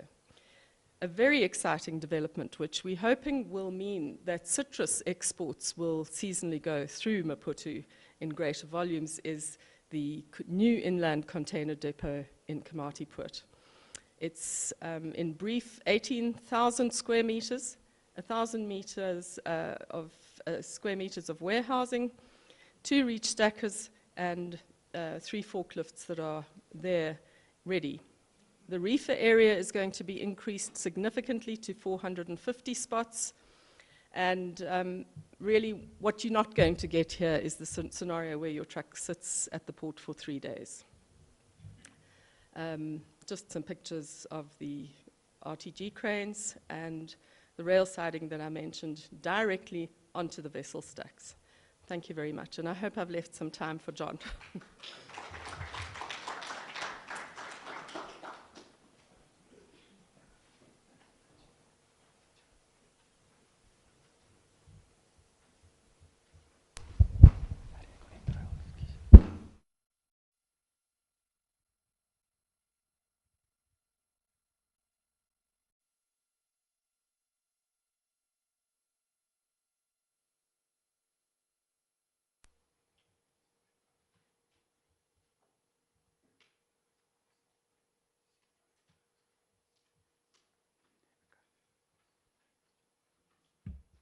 So good morning, everybody. Thank you for this opportunity to be here this morning. I will try behave. I see they're videoing this, live streaming, and I will try behave. In my free time on the weekends, I play in a band as a saxophone player. And if you've ever seen a saxophone player, we don't stand still. Okay? So we like to show off a bit and move around. So I'm going to try stand still as best as I can. So thank you very much again for this opportunity. It's a lot to say in a very short space of time, so if I talk too quickly, please, you can come see me afterwards. I'll try to stay as long as possible to get my flight back to Durban. I don't really like PowerPoints, eh? Death by PowerPoint kills me. So I will talk a bit more out of hand, and I'll refer to the PowerPoints, and I'll tell a few stories. So I've traveled a lot, 20 years of traveling on planes and that, and I've got a lot of funny stories, and I'll probably write a book when I retire one day of all the funny stories of flying around the world and seeing people do things. And one of them, which is quite funny, but at the time maybe not so funny, is, you know, you always go through a bit of turbulence on a plane, and then you're waiting to go to the bathroom, suddenly the light goes off, ping, time to go to the bathroom. So you're off to the bathroom, you go sit down, you're relaxing, and lo and behold, somebody comes and tries to open the door. And I'm sure that's happened to most of you people that fly. And you think, okay, well, they've opened, they've tried it. 2 seconds later, they try the door again. Now you start getting a little bit nervous, a little bit worried. 2 seconds later, they try it a 3rd time. And now you really think, now, okay, what do I do? Hold the door with one hand, what do I do with this hand? Well, pull pants up, what am I going to do? Then the 4th time, they try the door another time. Now you're thinking, well, hold on a second. Maybe there's a communication problem here. Because, you know, the sign on the door says engaged, so maybe it's a newly married couple and they think it's a honeymoon suite.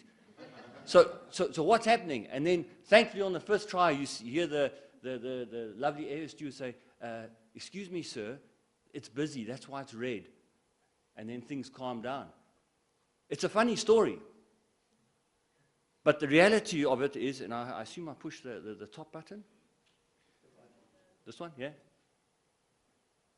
No, this one, yeah? Yeah, thanks. So the funny story is that when we look at this in the real world, and we look at this, insanity is doing the same thing. Over and over again, you expect a different answer. And we see it every day in business, and we see it every day in the world around us, both in business and outside business, in the private life. And we look at it and we laugh at people, but they do it again. Incidentally, most people think that that quote was by Einstein. Sorry, you're wrong. It's by an author. And actually, the character she was writing about was the name of Jane Fulcrum, I think it was. So, you know, another thing from the quote you can take is that people think they know the famous quote, who's it from, and it's actually not, it's from somebody else. So we need to always check our facts. But this is going on in the industry over and over again. And later on in the slides, I'm going to show you the growth potential that we're going to look in the fruit industry, and why we need to look at other alternatives, and why this constant push going to Durban is not the greatest thing. And I keep pushing. So we need to change our mindset. We need to step outside the box. You know, us men, we're very guilty. We have this nothing box. You know, we always say we can only do one thing in a box. Women can do lots of things. We can only do one thing. But you know what, ladies, we actually can do lots of things. But it's a safe place to say we have one box, because, you know, when your wife asks you in the evening, you're going out, do I look good in this? Do I look fat? No. And you just don't want to answer.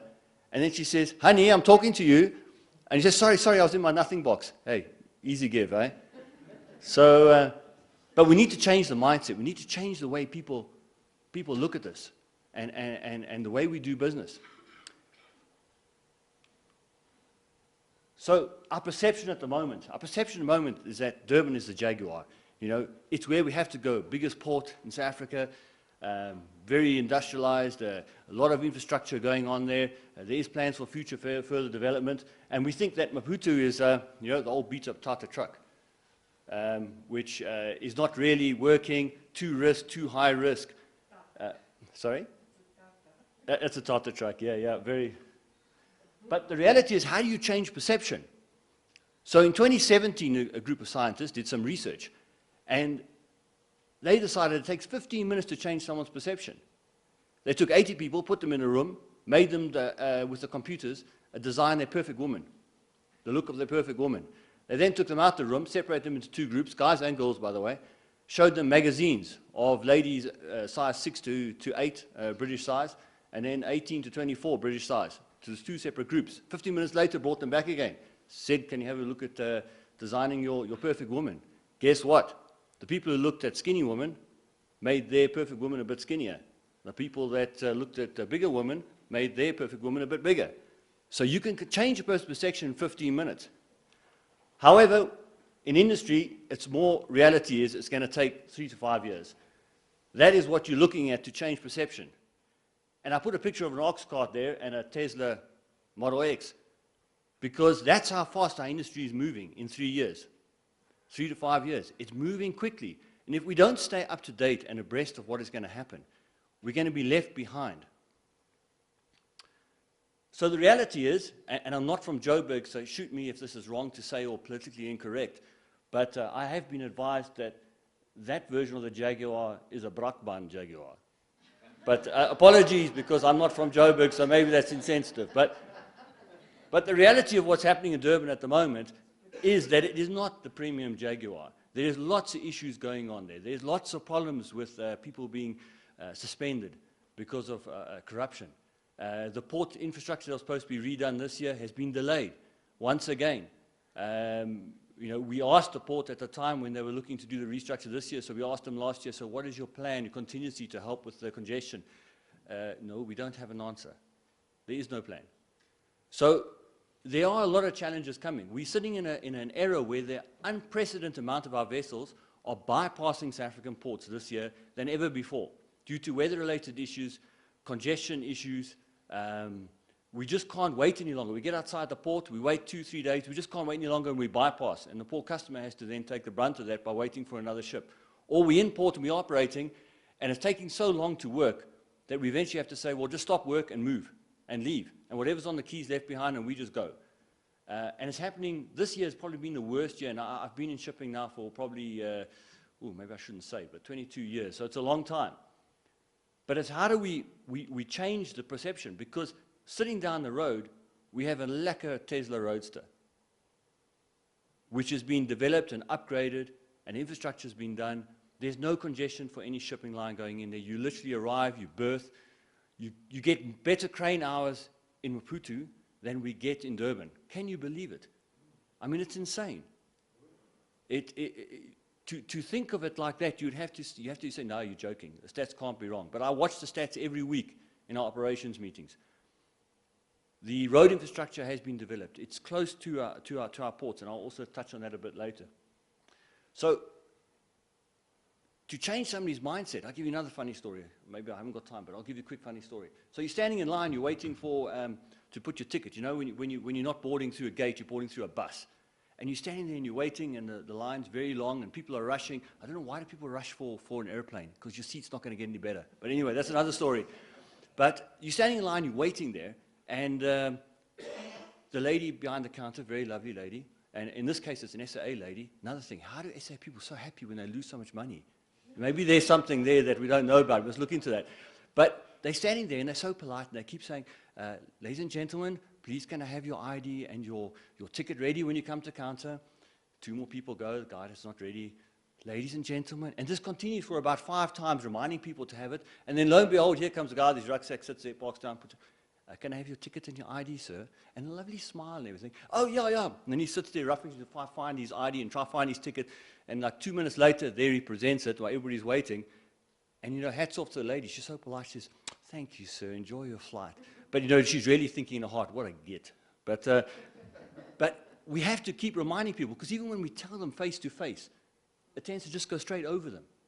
And they don't realize, because they're so comfortable doing the same-o, same-o, same-o, because it works for them. They don't want to step outside the box. A famous quote by I love Winston Churchill. Thanks to Winston Churchill, the world is free. He didn't want to bow down to anybody, but he once said, I don't mind. I've got to get it right now before I forget. He says, I don't mind. I think it was change. He said, but he says, I'm more afraid of the lack of change. He's, you know, we shouldn't be worried about change. And I'll talk on change just now. He also said, Winston Churchill, is to improve is to change. So to be perfect is to change continually. Now I'm going to get the tractors. They're going to say to me, no, but no, if it ain't broken, don't fix it. But I'm telling you what, people who've got that mindset, if you look at companies today, and I love reading books of companies, the people who don't change, those are the companies that have disappeared. They've died, they've gone down. You know, Steinhoff rings a bell. Damn, I had shares there, eh? Yes, not so good. Also got shares in Aveng. Oh. Things aren't going well, you know. It's construction business, but they'll come back, I'm sure. But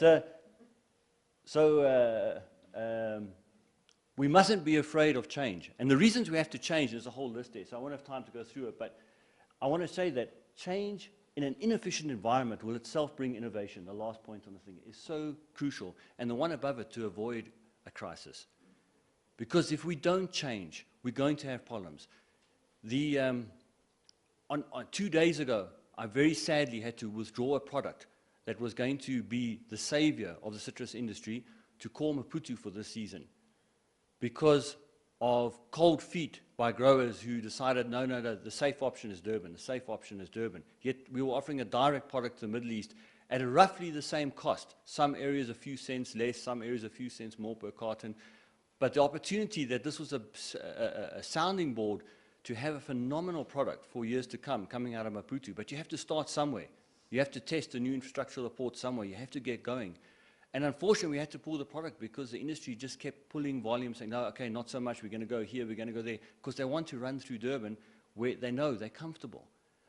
There's a whole lot of other issues there, but let's not touch that on a live webcam. But it's unfortunate because the shipping lines are keen and they're eager to look at ways to improve efficiency. But hey, inefficiency, you can make a lot of money when things are inefficient, eh? And you can certainly see that. And I beg to differ that things are not running well, else we wouldn't be sitting in this transport forum if things were running well. So we need change.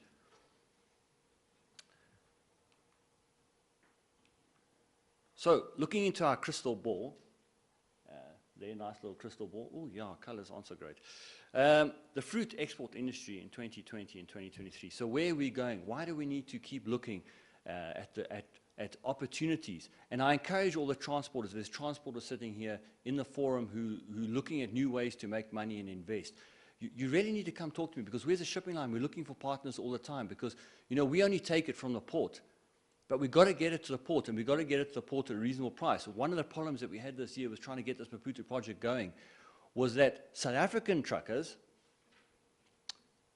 were wanting to charge almost 50,000 Rand for a move to Zanin, to Maputo, versus going to Durban at, say, 30 or 26 in a super link, 26 pallets. Why do you want to charge more for a longer route when your truck is going to do more work? It's going to be tied up in congestion in Durban. It's going to take you maybe 3-4 days to get there and back.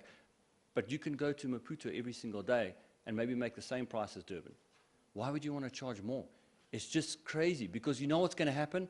Next year when we come forward and we say, okay, right, we're going to have a trucking company under our belt to run this product. Guess what? The Maputo trucker is going to come to the table and invest in trucks, because he wants the project to work. And the South African is going to lose out, which is not good as a South African. That's terrible for us. So where are we going? We've got, again, I refer to some CGA research, because they're the ones who've put it out there. So we can always disagree numbers here and there, but in general it is correct that in 2011 to 2022, the cost of a pallet of fruit will have risen by 105% to the EU. So that's taking a pallet of fruit from the north, say Zanin, Letsiteli, and getting it to Europe. That's the increase in cost. There's going to be 8,000 more truck moves on the roads in the peak season, so roughly between weeks 20 and 35. You're going to look at 8,000 more truck moves on already congested road infrastructure, already a road infrastructure that's taking pressure. And it will come, that's not me, it will take about 46, the crystal ball's working, it'll take about 46,000 truck moves is going to be used. In addition, we as shipping lines are going to have to come to about 15,000 additional equipment just for the fruit from the north by the end of 2023. Now, we say 2023 because fruit trees produce in cycles, and the droughts and everything else coming. If they have a really bumper year, it's going to come sooner, or it could be later, but it's coming because the plantings are in the ground. The investment has been made. Incidentally, for the entire country, we as a shipping line have to provide 30,000, between all the shipping lines, 30,000 containers in the next 4 or 5 years from South Africa for export of fruit. So there's a lot of work for the Transport Forum. It is a lot of business. The diesel price, well, we all estimated probably going to end up in about 18 Rand a litre within the next year or so, 2 years. We don't, thanks to the Economist, where's Mike? Mike, I'm going to update my CV, because that was very depressing. I was around the 2008 recession, so Lions can lose a lot of money. So we need to have new solutions. So if we have a look here, this is a round trip. I'm just going to go through, we saw previously, but a round trip that doesn't make any sense. You can go round trip to Letsiteli to Maputo at 886 kilometers versus 1,758 kilometers. That 1,758 kilometers to Durban is going to cost you about 3 days of your truck working, and potentially also cost you another 3 days waiting for a cold store in peak season. Whereas your round trip truck to Letsiteli to Maputo is going to happen every day. It makes no sense not to go with a better supply plan. If you look at cost-wise, I'm working on a worst-case scenario, 20 Rand per kilometer. I know that some of the taut liners are running at about 14, 15 Rand at certain times of the season.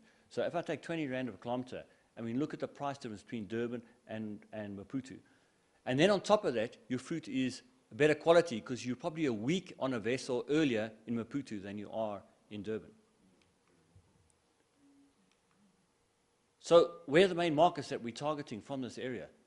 So the plans continue changing as the markets change, but I can tell you now, if we look at the growth potential, this is just from the northern region, okay? So, and some people might argue with the numbers, they do fluctuate and change as we look at projections, but we currently have about 54,900 containers that are moving out of the northern region, all through Durban. There is 2023, worst case scenario, could be soon as I said, there's a 27% growth coming, up to 69,900. Biggest percent growth is going to, we estimate, will come to the Far East, whereas Europe's reaching maturity, Middle East guys don't really pay. That's a whole other lecture on its own.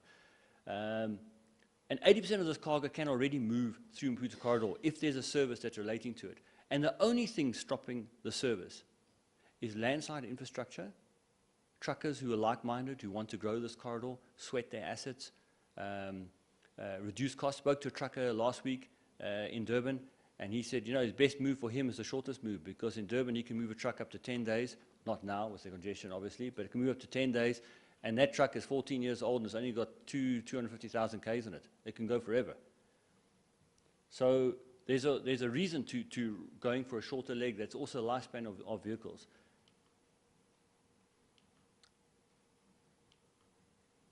So challenges and opportunities. So we must see Maputo Port as an extension of the South African supply chain. People are saying to me, we must keep stuff in South Africa, keep the business in South Africa. Well, the shipping section of the business is not South African at all. Okay? So we're talking about the trucking. If the truckers in South Africa are on board with the project, they make the money. The main cold store loading area in Maputo is a South African company. We need to look at cold store facilities in the area. There's modular cold stores that can be used. Let's just zip through this. Can be downloaded. But the key thing there in the one previously is sweating your assets. We need to sweat the assets. You need to make things efficient so we can, there in light, make more money and turn the business.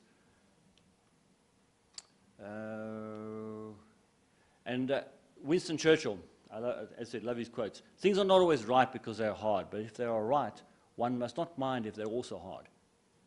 So this is a hard project to get going because we've got to change the mindset.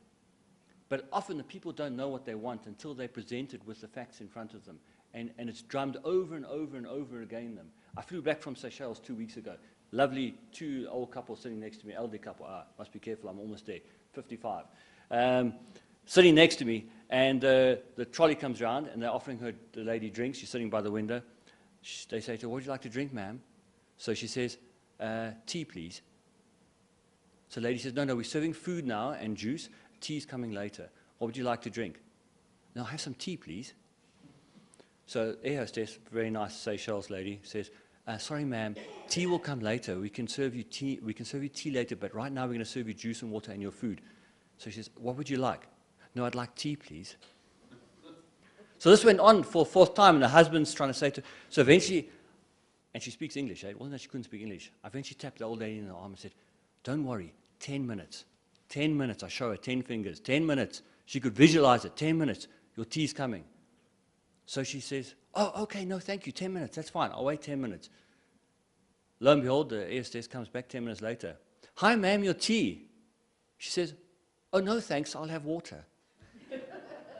So people don't really know what they want until we actually show them the other solutions that are out there. So thank you very much for your time. I think I've gone over, I'm really sorry, Barbara. But if you have any questions about developing the corridor and what we as shipping lines are trying to do, and truckers or industry players that can be involved, please talk to me. I mean, we very much partnership-minded. There's my CMA CGM splurge. We're very much partner-minded in developing the industries. Thank you very much.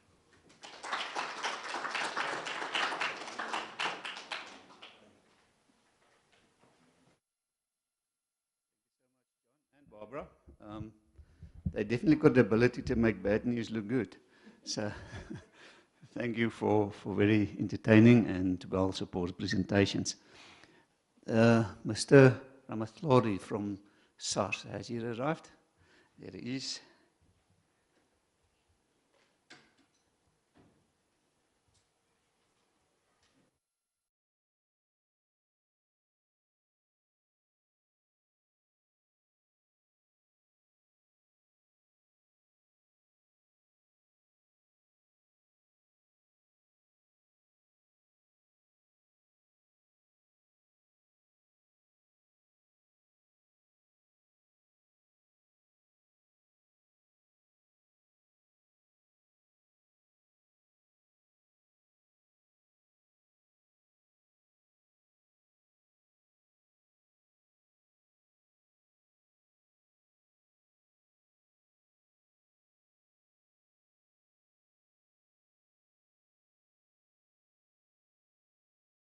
Take this presentation after the brunch. So let's go for a break now. The online guys will be back soon, and we will see you back here at 11:20. Thank you very much. can send it. Most probably send it today.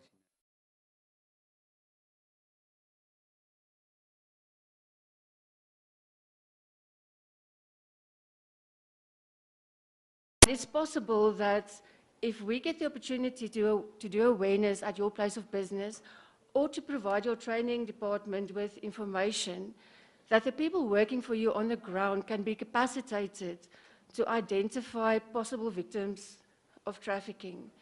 And then we would like to be contacted so that we can investigate that and see if we can rescue more people. Because trafficking in persons is not a crime that happens in the open. It's something that's, oh, my English left me now, but it's like, it's not in the open. We don't know about it. We need as many role players as possible to assist us, to provide us with information and intelligence so that we can take it further. I believe Mr. Van Huysen said that our information will be available on the website. We will provide our telephone numbers as well as the provincial coordinators.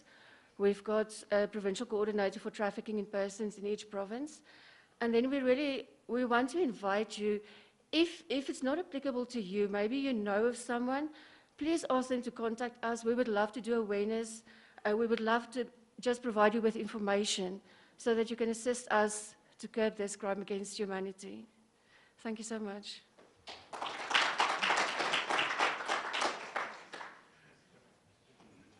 Thank you, Liesel. Very important work they're doing. They're also one of the presenters in Cape Town on the 27th of June in Century City at the Transport Forum there. Ladies and gents, now we're going to do the SARS presentation. We've got Mr. Michael Lekala, and he's going to talk about the progress report, customs reporting of conveyance and goods. Thank you very much, Michael.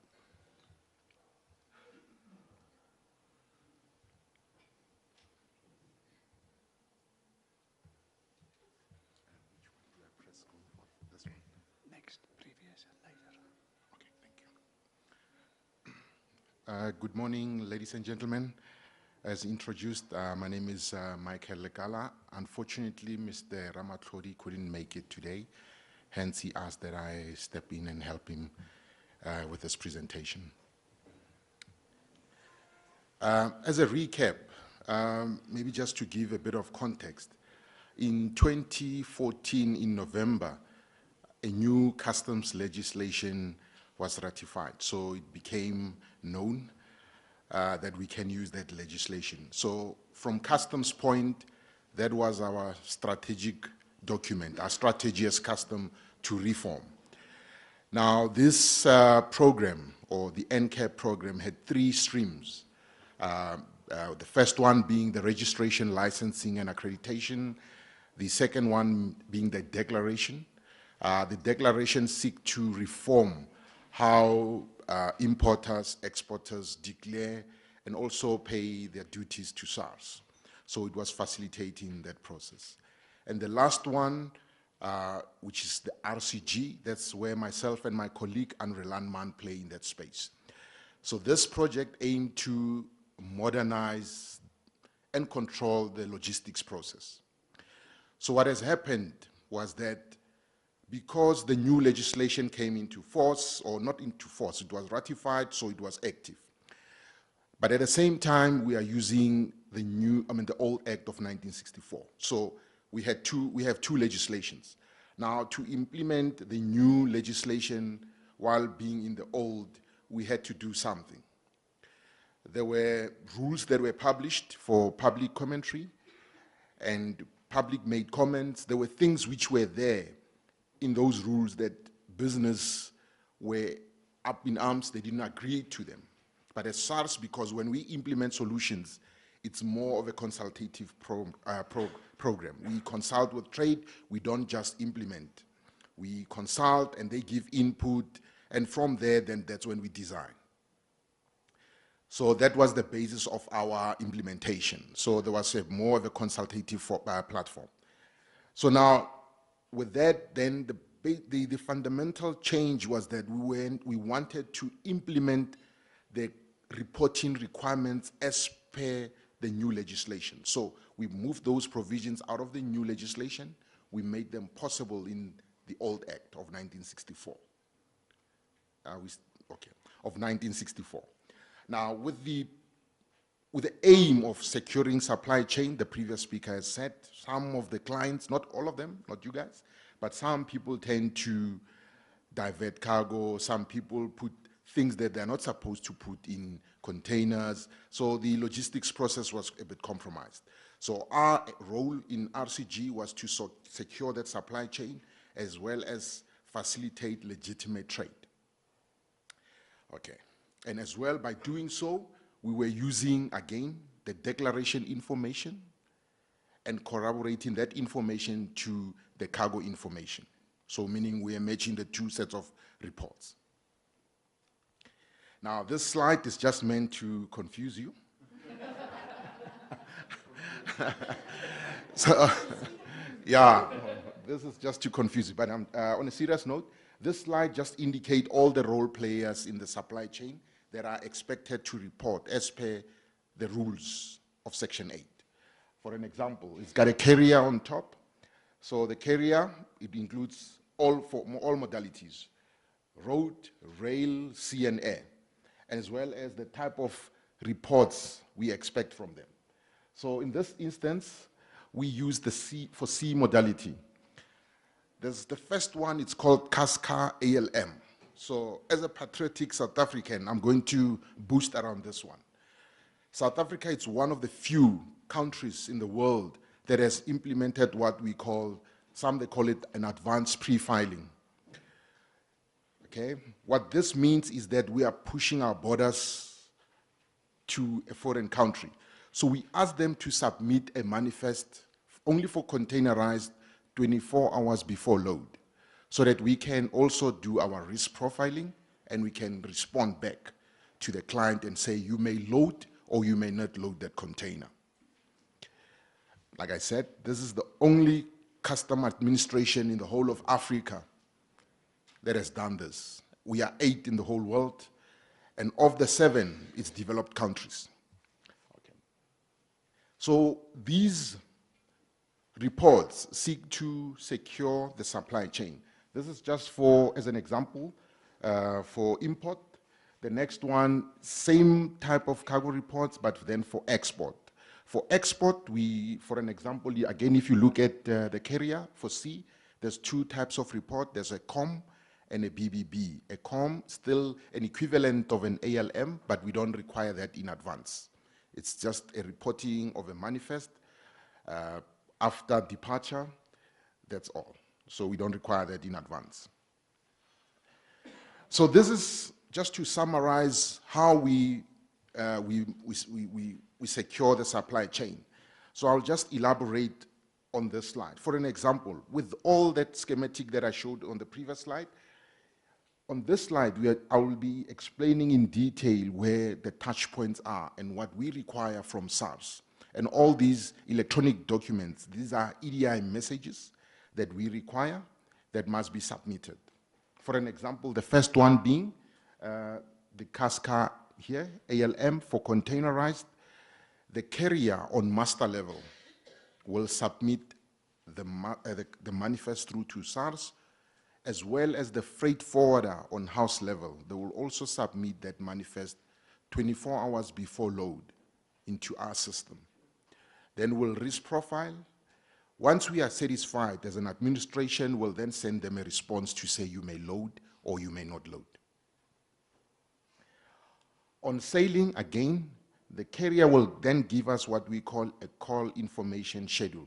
They will tell us all the ports that that vessel will have called in and all other ports in the Republic where that vessel will also call.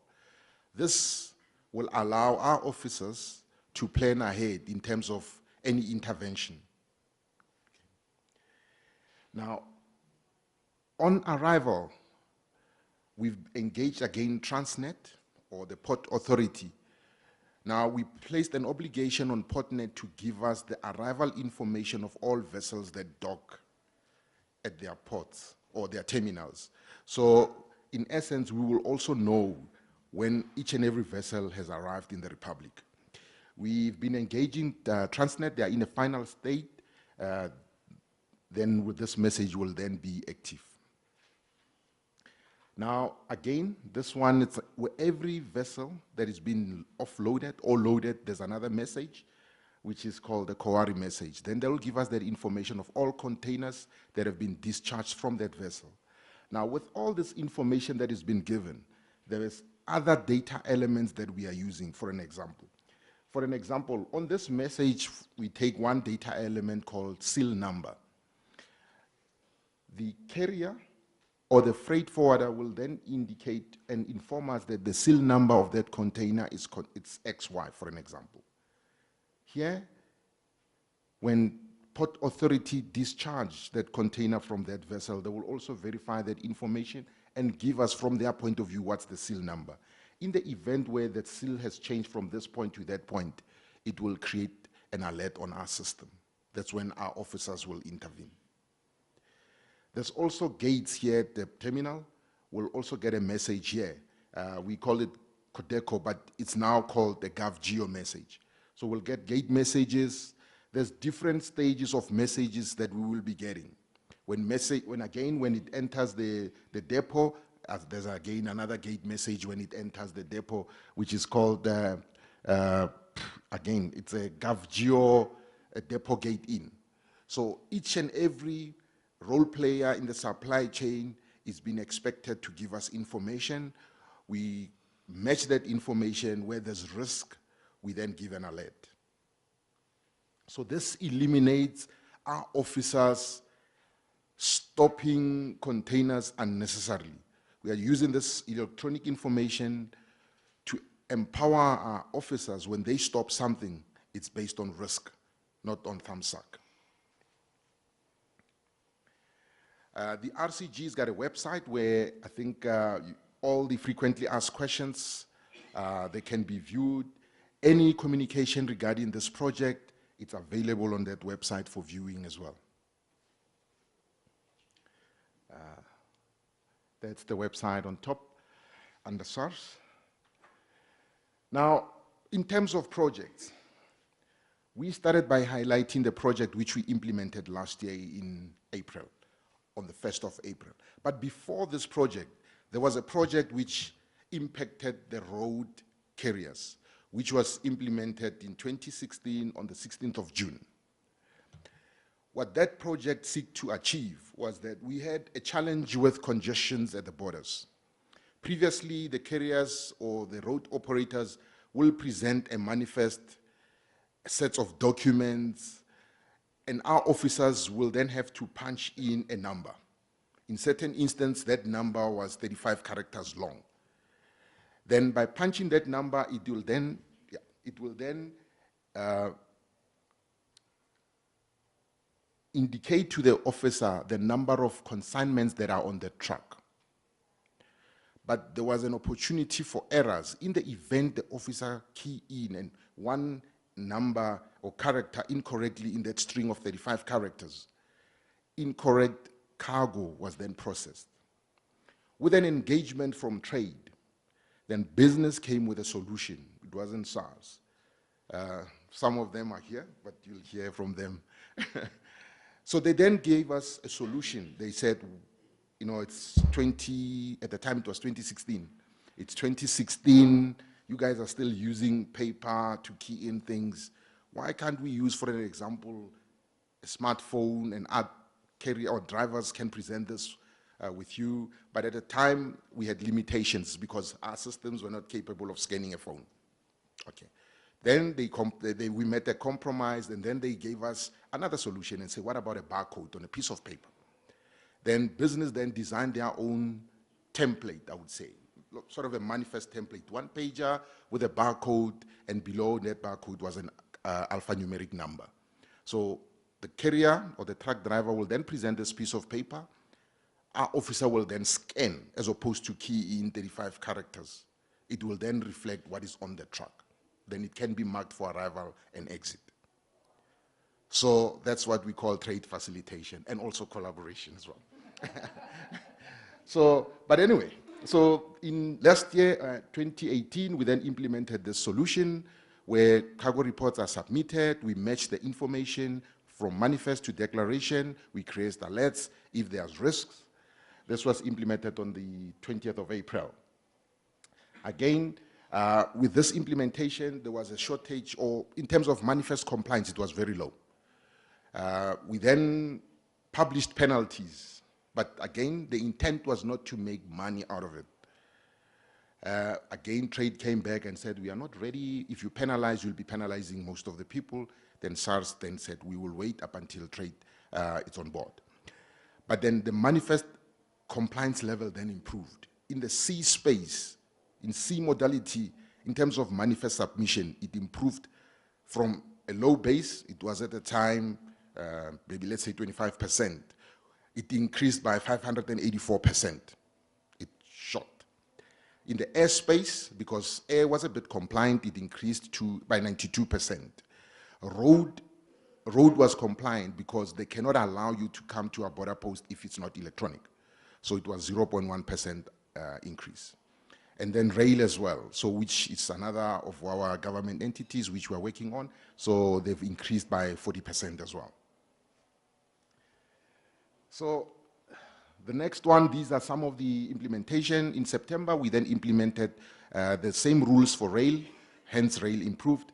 In January this year, we implemented another solution with collaboration with trade. Trade had a challenge. Every time they've got part shipment loads on trucks, they had to come to a customs office. There must be a letter written. They must come with that letter to our office. 5 trucks must be stacked outside the border. And when our officers feel it's required for them to do so, then they'll then allow those trucks. We changed that. So we've got a new manifest. Again, type, which a status indicator part shipment or cargo type indicator part shipment. Those trucks, they can submit the manifest electronically. They then come to our border. If those trucks are released from Durban, they just get processed through without any customs officers asking those ones to be stacked outside the border. With an exception of those that are not being released, those are the ones which we stack outside the border for us to do our controls. Again, there's another scope, which is 2B, which will be implemented this year. In summary, what we'll be implementing this year, it's 3 projects. One of the projects, it's called e-case. In the event where the manifest is not submitted, but we've received a declaration, we'll make an alert, a case, and our officers will intervene. There's another one, which is called an e-penalty. In the event the manifest is not submitted, we'll impose a penalty to that entity to give us something. There's also a MOBI implementation. What a MOBI is that we want our officers to record each and every interventions they have. So when they stop something randomly, they will have to record it on a mobile device. And with the next phase, we will then send trade a message to say that consignment of yours that was previously released, it's now been stopped, and then at least trade will be aware. Because at this point in time, if our officers conduct random stops, there's been a release sent to trade, but when we stop, they are not aware of that. So we're just trying to fix that. I think that's about it for me. Thank you.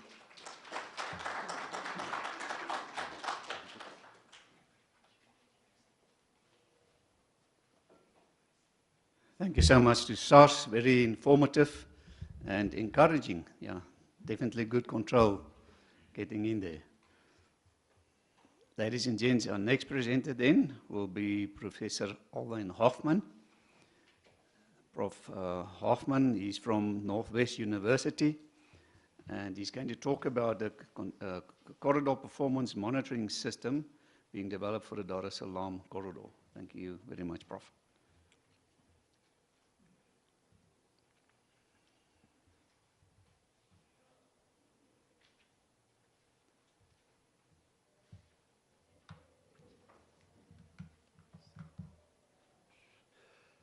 Thank you, Harry, and thanks, audience, for the opportunity.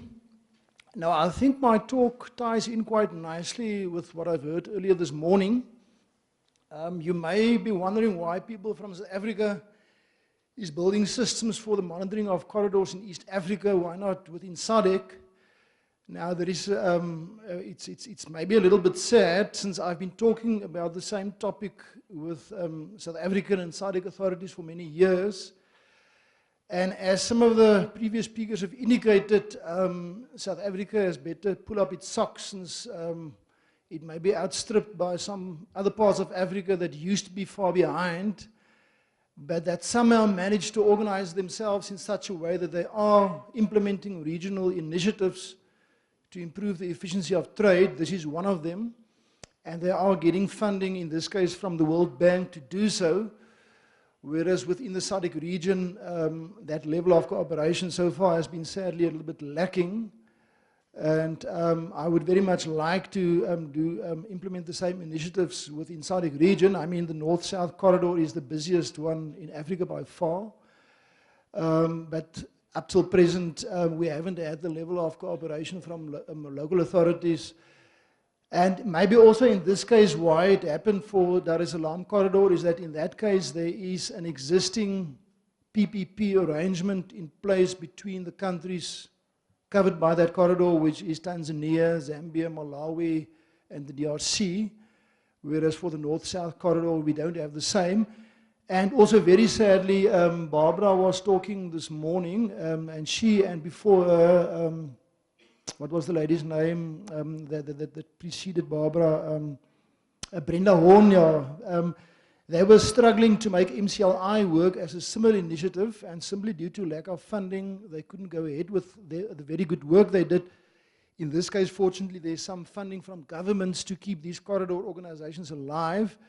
And DCC successfully applied to the World Bank, and they were selected to sort of create a blueprint of how a corridor should be monitored and managed. And now South African expertise is being used to assist East Africa in catching up with Southern Africa and maybe overtaking it, which I think should not have been the case.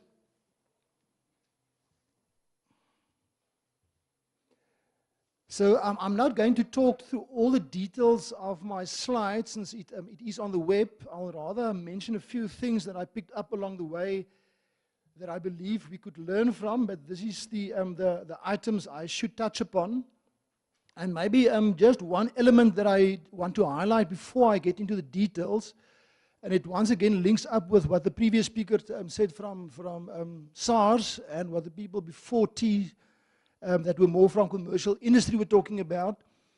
Within these corridors, and there you see actually a picture of North-South and Southern Africa corridors.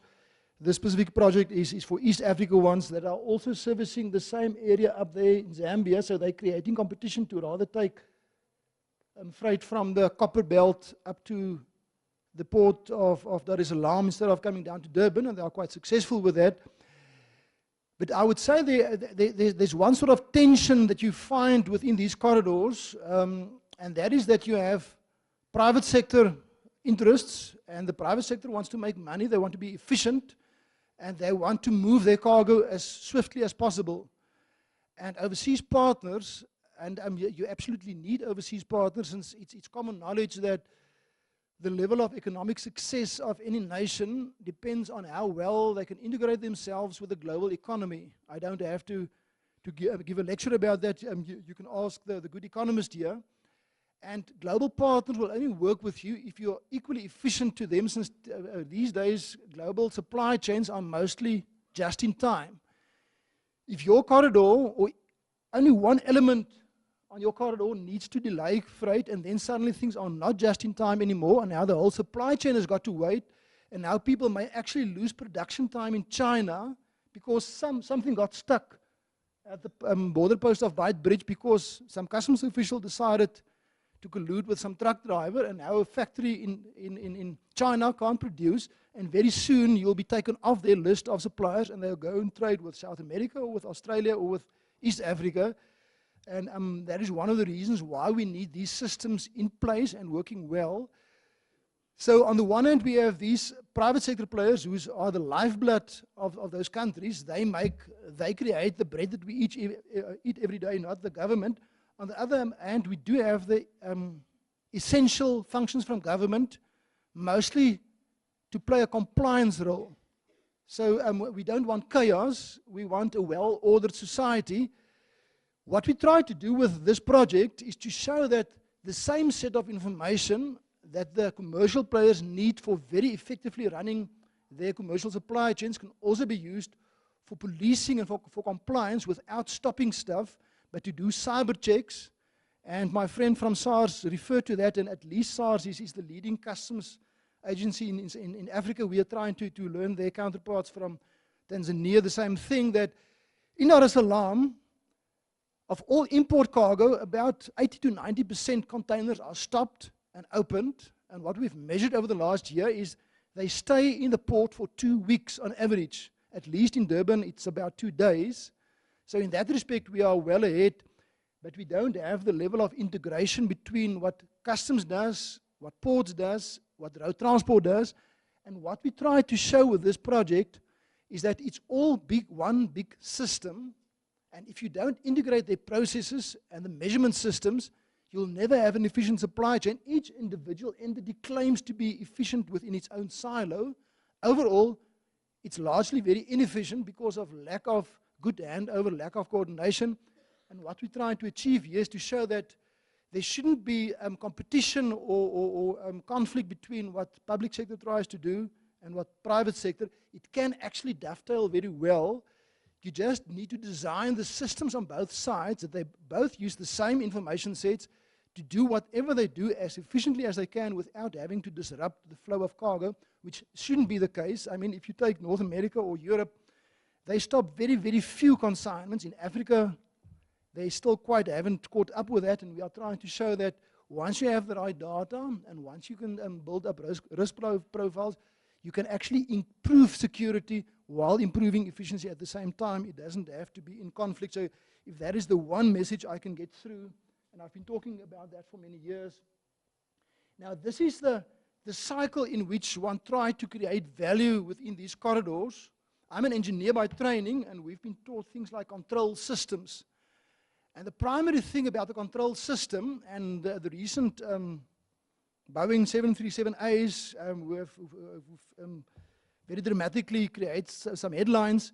Their control system effectively failed them because something happened and the system didn't allow the pilot to take corrective action to prevent a catastrophe from happening. So planes nosedived into the ground because somehow the feedback control was not closed.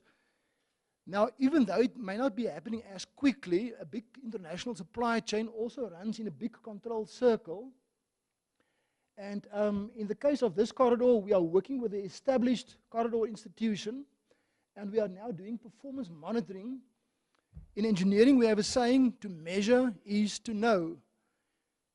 You can't improve a complex system like this, and these systems are immensely complex because it involves thousands of independent entities, each trying to chase its own objectives, but while being interdependent. So it's a very complicated system.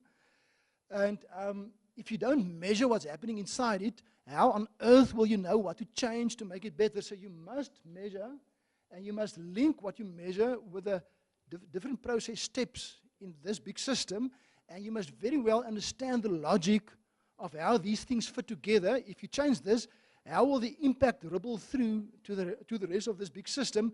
And unfortunately, we find that quite often the law enforcement people, the official on the ground, have never been trained to understand if he does something, how will the effects ripple through the entire system, and what will be the impact in China and our future business relations with our trading partner if he does something stupid at the border post of Beitbridge.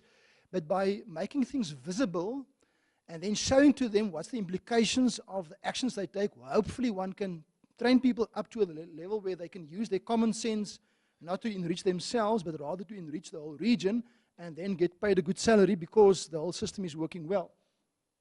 So we are trying to identify bottlenecks, identify opportunities for synergies, look at where you do have bottlenecks for infrastructure improvement. Quite often, as Barbara mentioned, some people at some time had to try to spend 2 billion rands of civil infrastructure investment at the port of Lubombo, Rosano Garcia, whereas what they actually need is better design of the processes and better IT systems to allow people to share data and to prevent the the long delays. But anyway, let me get on. This is the series of the set of players that we are working with, about 50% public, about 50% private. Those are the objectives. We are starting off with relevant performance benchmarks, and through that we hope to identify the bottlenecks, assist with improved coordination, improve efficiencies through things like turnaround times, and also then support improved decision making by eventually doing cause effect analysis once we have enough data to make intelligent decisions. So this is just briefly what the system looks like. We have a big database in the middle, a fully cloud-based system, and we are collecting data. So on the left you have all the systems of the stakeholders providing data into the system. We're collecting it, we're interpreting it in terms of the logical operation of the whole corridor.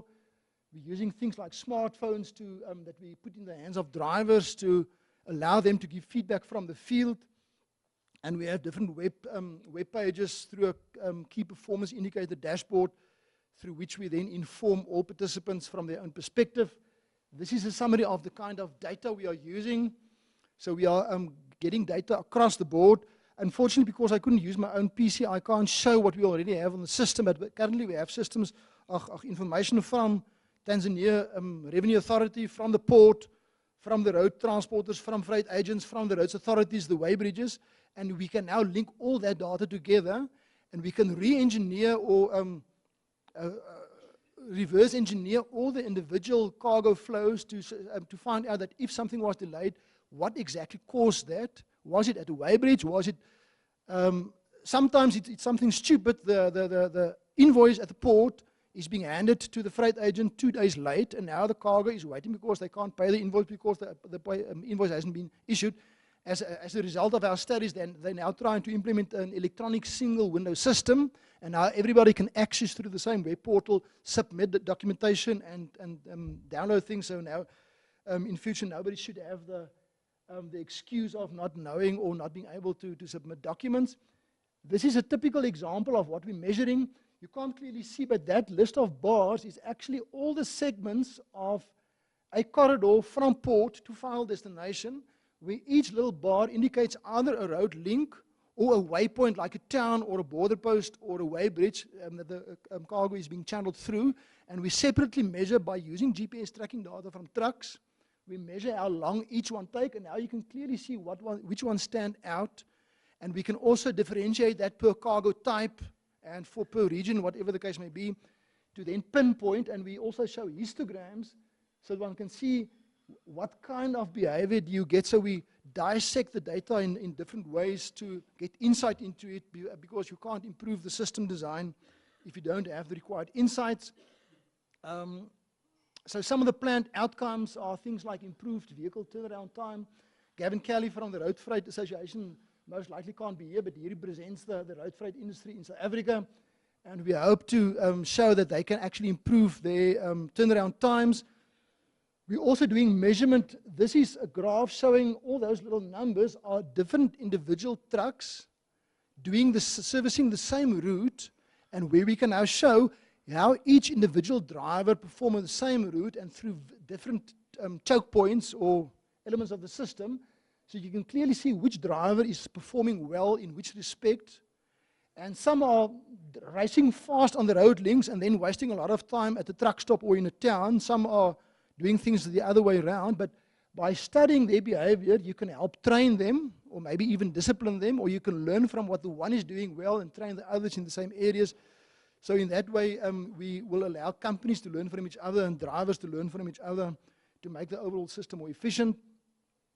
Some of the modules that we have included, page up, is smartphones in the hands of the truck driver mostly, where he can, if an eventuality happens along the way, he can select, it happened at the border post or at the weighbridge or in the city, and he can select from a standard list of reasons. So like my friend from SARS said, if he's got to type in what happened, he will never do it or he will make a mistake. So now he can just select from a list to give very quick feedback, very accurately, why was I delayed and what happened, how long did it take.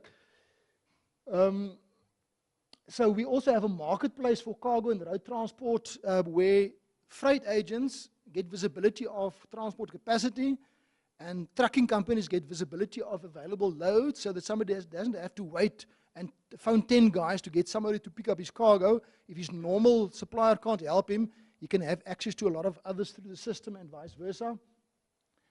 And then we do performance measurement in all these areas, and then we have a frequent driver feedback website where all participants can also in a very structured way just click through and say, I have a ports issue. In ports, it was a crane issue, and it was delayed for too long. So very easily and very accurately, people can provide this kind of feedback. I'm not going through the details of this, but we're essentially moving from paper-based to electronic for the same reasons as what the previous speaker said. This is just some elements of how the different systems work, the collaboration platform, the driver feedback website. Now, one example that I just want to spend a couple of minutes on, typically what we would like to achieve in the long run. If we can get it to work, the whole idea of making public sector and private sector work together to use the same data to achieve efficiency from the perspective of commercial trade and compliance. Globally, fortunately, there's a lot of frameworks which has been established by the likes of the World Trade Organization, WTO, and the World Customs Organization. We're actively working with both. At the Northwest University, we have a chair in global value chains, which is actually from the economic sciences, and I'm working very actively with them. 3 of my current PhD students are actually economics students, where I'm working with my colleagues. Since engineering and economics in this area flow totally together. We help with the technical things, and they figure out the economical aspects. So the whole idea in the long run with this system would be to support the Authorized Economic Operator concept, AEO. In South Africa, it's been formally mandated, but there are very, very few AEOs signed up, simply because there's no formal, tangible benefits being offered to them by the authorities, because the authorities are not, it's not clear to them exactly what they should do to make it attractive for people. The whole idea behind AEO is voluntary compliance. I've been discussing with some people over tea time. In any well-ordered society, it largely relies on voluntary compliance with the law. If more than about 10%, even up 20% of people are not law-abiding, the authorities simply cannot cope, and you fall into chaos. So the way they achieve the levels of success they have in the first world is that the population buys into voluntary compliance. In Africa, we still have to learn a few things, I think, from them. So the idea would be to offer tangible benefits to those who not only comply, but make available their own internal data from their operations to show to the authorities, we are fully compliant, you can measure us, and they actually offer you the data to allow you to measure us on an ongoing basis, not by way of an audit once a year, but every day, every hour, you can see exactly what they're doing because they have nothing to hide. So the whole idea is that if you have compliant and non-compliant ones, in this case, the compliant ones are the green ones, and the non-compliant ones, the red ones. Currently, we're working like, to a large extent still, all over Africa, like the top picture. They all go into the same box, and they all have to wait for the red ones to be sorted out, and now the green ones are queuing literally or in cyberspace behind the non-compliant ones, and they all made experience 1 to 3 day delays at the busy border post. If you have a well-working AEO system, because you're capturing the right data, to give the public sector authorities the confidence that they know enough about the green ones that they don't need to stop them. They can only check if what they declared up front still complies with what arrives at the border, and they also have an automated check in their system, like the guy from SARS explained, to make sure that the history of the company and the business partners of the green trucks is still okay at this point in time, and then it just slips through in 2 minutes and is through without any physical stop, without the driver having to leave his truck. Since normally the collusion happens when the driver gets out and the customs official take a break, and now they concoct a deal, and then so in this case you prevent it. It's also physically possible, and we hope to show that it can actually be done as the long-term end goal of what we do. This is just another example of what we hope to do in cooperation with SANRAL and also in East Africa with the authorities, where you combine GPS tracking data from trucks with ANPR and camera and weigh in motion scale data to do checks in real time. If you know a truck has been dispatched from point A to point B, he's supposed to visit a certain whim scale by driving in the right lane. When he passes that, you can check, do I get the picture of that truck, and is his weight still the same weight that he left with, or did somebody maybe steal half the cargo in between the point of departure and that point, to make sure that all is okay. This is other examples. That yellow thing at the bottom is an electronic seal. My friend from Customs talked about seals. One weak point is that if that's a mechanical only seal, quite often consignments of copper departs from the copper belt full of copper, they end up in a port full of sand because somebody changed the seal with the same number, because it's quite easy. If you have an electronic seal, you can largely prevent that from happening. So I conclude, before I start making Harry too nervous, I'm just trying to get all these bullet points up. This system that we are building will be the first, I believe, in Africa that will display data across the entire value chain, from ports overseas till the local ports, through the customs process, the freight agent process, the roads authorities, the road transporters, etc., on one system, and that will also relate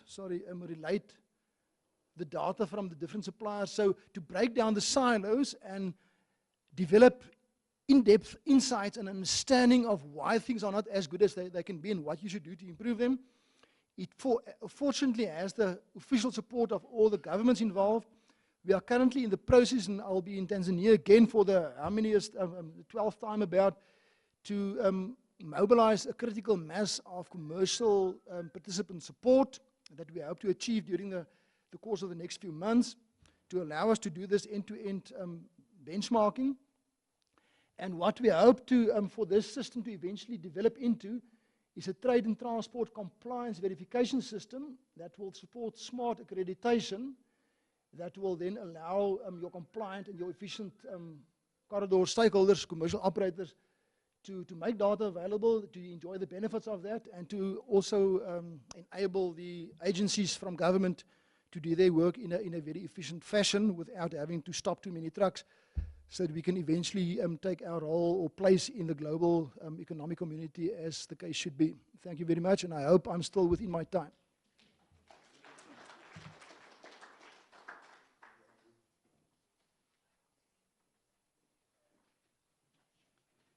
Thank you very much, Prof. Alwyn. Indeed, great technology being implemented. It's all about visibility, and I think that's much needed to enhance the corridors in Africa. Ladies and gents, we're fortunate in having Magda around. Magda Higu, if I remember correctly. She's from Global Trade Solution. As I mentioned earlier on, they're a new gold sponsor with the Transport Forum. We're very proud in having them here. And she's going to do a short presentation on behalf of Gavin Kelly. Thank you very much. And that's obviously Beitbridge Border Post.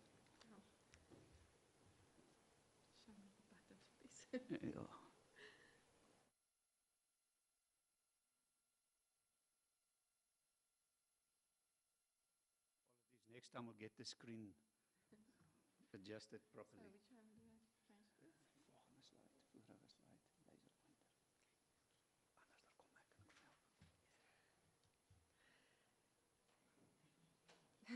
Good afternoon, everyone. I'm standing in for Gavin Kelly. Please, I'm not prepared for this, so if I'm making a mess of it, some apology, Gavin. So, basically, we're going to talk about the Beitbridge Border Post, and it's all around the statutory instruments that was introduced in 2017. And it's around Northwest, basically just following up on the seals. If you're transiting through Zimbabwe, you also need to add an electronic seal to the vehicle. And it's specifically to do with, commodity that gets stolen on the route and everything. But also with that, it's also causing a lot of delays. It's got impact on the actual container getting damaged because you need to put drill holes in the thing. So yeah, so this is very much challenges within Zimbabwe if you're transiting through that country. So I'm not going to stand too much still on this because this is basically Gavin's slide. But I would like to emphasize the delays that's taking place and everything on that. But I think what I would like to get across is something maybe more positive. SARS has done some great work. We talk about lots of delays, transport challenges and everything. But I think the nice thing that I would like to get to is really around this slide, around customs. Customs has launched a regional operations forum. Although all the other government agencies, I think, is having their challenges, and I can't comment on that, I'm definitely no expert in that region. But being a service provider to trade and working very closely with SARS, being a service provider, they have been doing some excellent work. And the excellent work that I would like to emphasize is really around the forums that they've established. I think SARS has realized that we, as trade, need someone. We need trade facilitation. I think that is the key word. We need trade facilitation. And trade facilitation can only happen if there's collaboration. Mike, you touched on it earlier. We need to collaborate. So the regional forums, and on the SARS website, you will find these regional meetings. So in every single region, there is meetings taking place on a monthly basis, and it is open to every single party that's actually affected by trade between countries, so being imports and exports. So we urge you to actually attend the sessions that is held by SARS and actually bring your challenges to that session.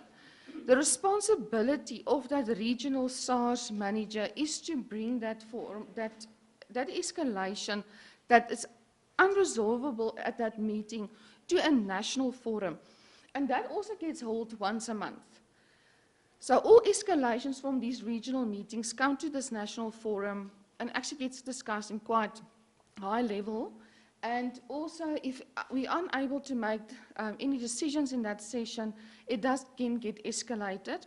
And then the next session, which is then held the next month, that applicable department where that problem is actually existing in is then participating in that session. So some of the stuff is very quick stuff, but some of them are taking sometimes a bit longer, apology. So it gets locked, it gets addressed. It's definitely an action plan for anyone. So sometimes it's policy related, so it will take slightly longer. But I think the biggest benefit, it's been going just roughly over a year now, and substantial benefits has been seen in industry. So I think the biggest thing that we've seen, Northwest spoke about delays. I think, all our presentations today was around the delays taking place with the customs clearing process. So with this forum, we've actually received a service charter. So there's specific timelines or specific actions that is taken by SARS. So if SARS has been stopping your vehicle for a physical inspection or a documentary inspection, there's specific timelines associated with that. In a recent meeting held with your acting commissioner, Mr. Beyerstrand, he has urged everybody to complain if there is extensive delays in industry. So I think from a South African customs perspective, the support is there. We have it, we have escalation methods, we have procedures in place. I think the challenges that we're sitting with is our neighboring countries, where we're transiting through. So Northwest is making it very clear, there is just no collaboration currently between us and our other countries. So I think the one big thing which I just want to elaborate on is the AEO. So basically, SARS has also started this journey many years ago to actually get traders registered as preferred traders. So you actually have to start off this process by being a preferred trader with SARS, meaning that SARS wants to know you as the trader, importer-exporter. Once you have gone and have established that relationship, it then takes you then to enables you for the next step, which is then AEO. But AEO also have a component for us to actually collaborate with our other countries, our neighboring countries, any trading partner that we've got currently. So one of the latest things that SARS has asked us to actually identify is that there's specific countries being put on a roadmap to participate with. But if we feel that there is actually other countries that we want to initiate with, we need to actually recommend that. So we actually have the ears of SARS to actually make use of this AEO tool to actually have the collaboration with the other countries. So I think it's very critical that we do start participating in this discussions so that we can actually leverage off that. So yeah, I think the challenge is as soon as we can get the AEO relationships established, then yes, end-to-end clearing. The gentleman behind me said, when can I just ship straight to DRC and have no intervention? And I think that is where we need to start getting trade involved and saying, what is the critical countries that we need to actually target and actually get it done? So we have that forum, and I think we need to leverage off that.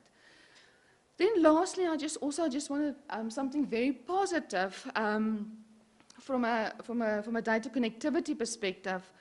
So with Botswana, Namibia, Lesotho, and Swaziland, these data connectivity projects on the go. Now, data connectivity is really SARS providing the data to their authority and basically matching this information.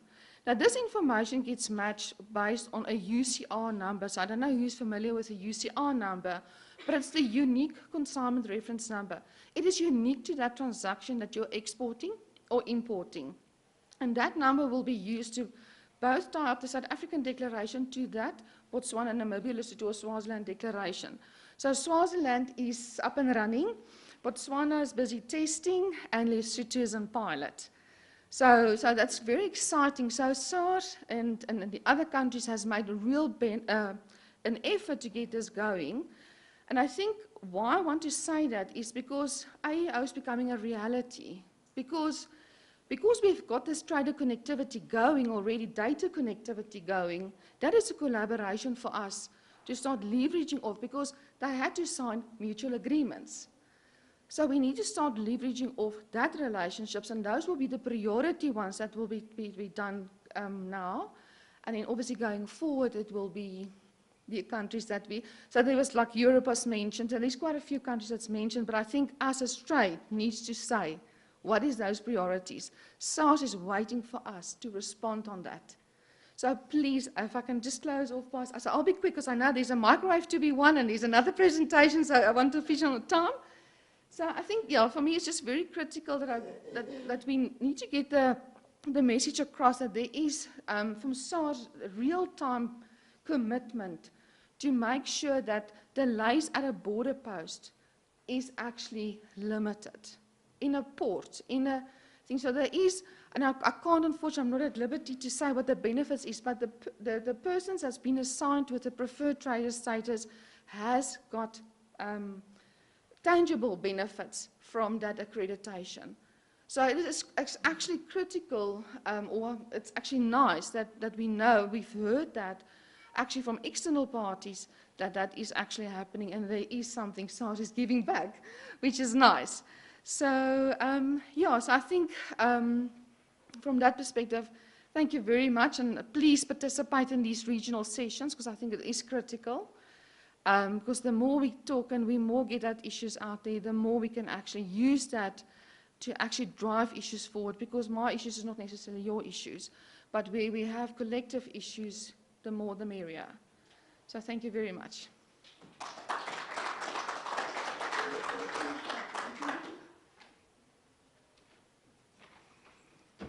Thank you very much, Magda. Surely you gave a new meaning to unprepared. Well done.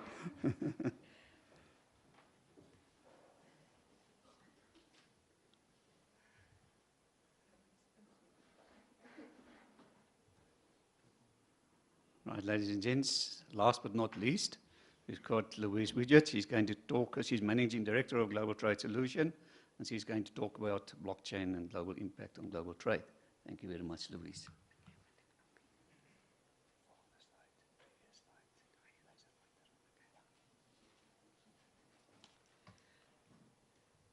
Good afternoon or good morning, ladies and gentlemen, and thank you to the Transport Forum for the opportunity.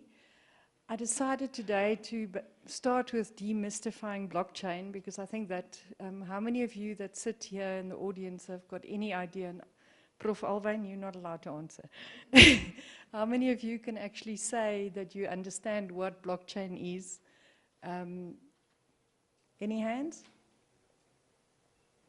Oh, we've got one, at least one. And so I think I'm just going to start with giving a little bit of background around blockchain and then look onto what blockchain can do for the supply chain. And I think, where's our saxophone player? He actually opened the door for me here because he's quite right. If we're going to keep on doing the same thing over and over and expect that we're going to get a different result and that we are going to be in a position to make our supply chain more agile, I think we've got it wrong. The only way that we are going to be able to do things different and better and faster and at lower cost, I think a couple of the speakers referred to the fact that the cost has increased. I mean, I'm heartbroken to hear that the citrus project to Maputo has actually not gone through this year, because we are going to have to do something to remain competitive in the international market and to actually remain relevant on the South African continent. I think Duncan referred to it. South Africa used to be the gateway. We are not the gateway anymore. The work going on at EAC, we also traveled there recently and last year on 2 occasions, and it is phenomenal what is going on there. So although SARS has done remarkable work with the customs modernization, if we look what's going on with Mozambique customs modernization and with what's going on in EAC, we are not the front runners anymore, and we will have to pull up our socks. And blockchain actually offers us that opportunity to be able to do it. So let's get going. And also I've unfortunately got the graveyard shift. So anybody that's sleeping, I'm going to get the saxophone player to come and do a little tap dance here, and you're going to have to dance with him. So, so everybody must please stay awake. And we've got the police here, so if they don't comply, then you'll arrest them, okay? So really, blockchain technology, the irony is that blockchain technology is actually a relatively new technology, and I'm not going to go through the slides in detail. You can actually read through it.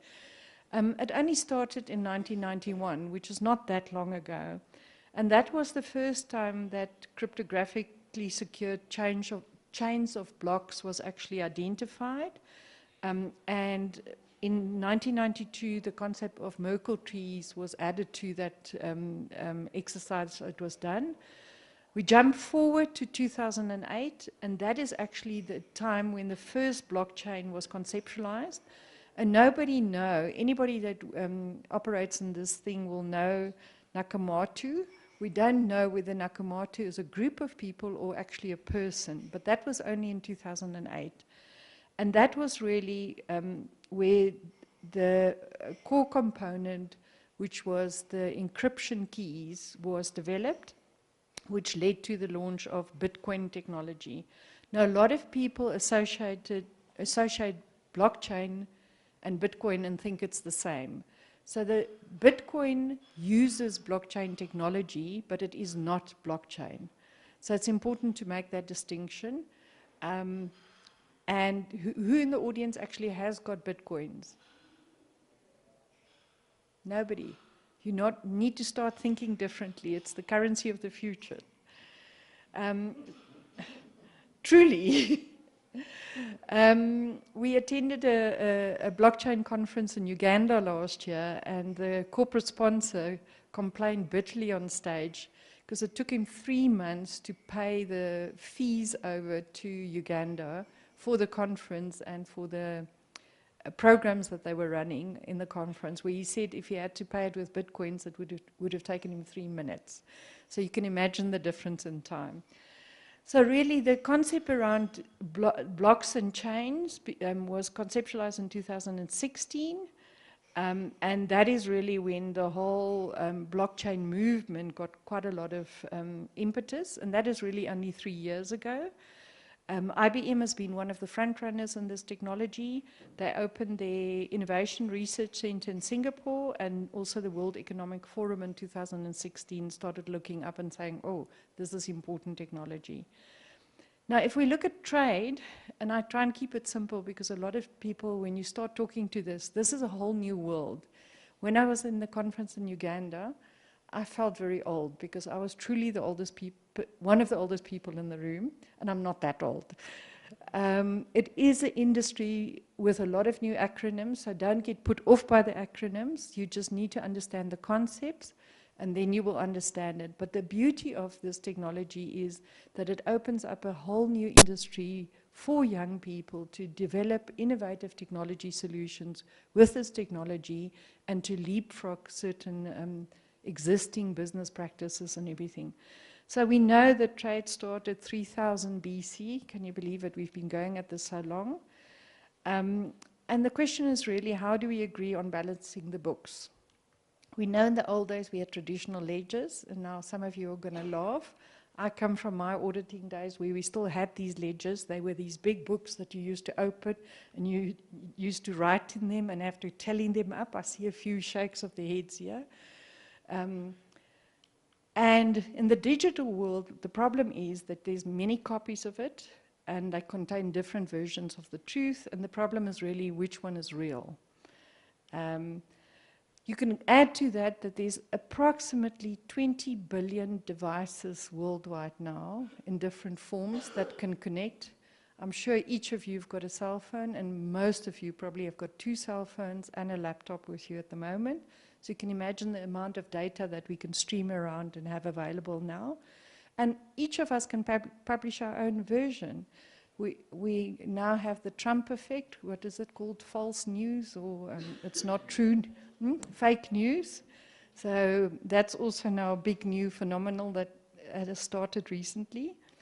So what has blockchain brought us? And this is the cryptographic side of blockchain, where really, if you want to keep it simple, there's a public key that you have and a private key, and you encrypt the data with your one key, and you can then send the data, and the person that you're sending the data to can actually decrypt the data and be able to read the data.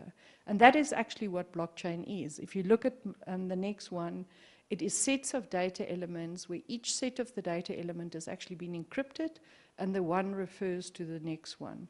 So what makes it so safe is that if one of these encryption elements or one of these data sets gets hacked or gets broken, the entire chain gets broken. So you can imagine now, if you've got a whole lot of data sets that's been put together in this manner, and you try and hack it, and if you hack one portion of it, the whole chain gets broken. But because it has been distributed on different places, you can then rebuild the chain. So the chance of you being able to hack and break something that's been stored in a blockchain environment is so limited. I don't want to say that it's impossible, because nothing in technology is impossible, but it is very limited. And that is where the big benefit of blockchain comes in, that you know what is there is real, it's true, and it is the original version. Now, unfortunately, Mike from SARS ran away, but for any governmental organization, that is what you're after in the international supply chain arena. You want to know, if you've put a bill of lading up there, if you've put an invoice up there, if you want to get trade finance approved on that, every party in the supply chain needs to know that they can rely on their data, it's the true version of the data, and it hasn't been fiddled with. And that is what blockchain offers us. So if you want to ask me, I hope that I'm going to be standing here in 3 to 5 years' time, and this would have revolutionized the supply chain industry as much as what Airbnb and Uber has done for hotels and for transport. Because that is really the power that this technology has got, and that is where we should be moving to. I'm very intrigued about Prof. Alwyn's project. My question is, why are we not on blockchain? Prof, it's a perfect project to be putting on blockchain.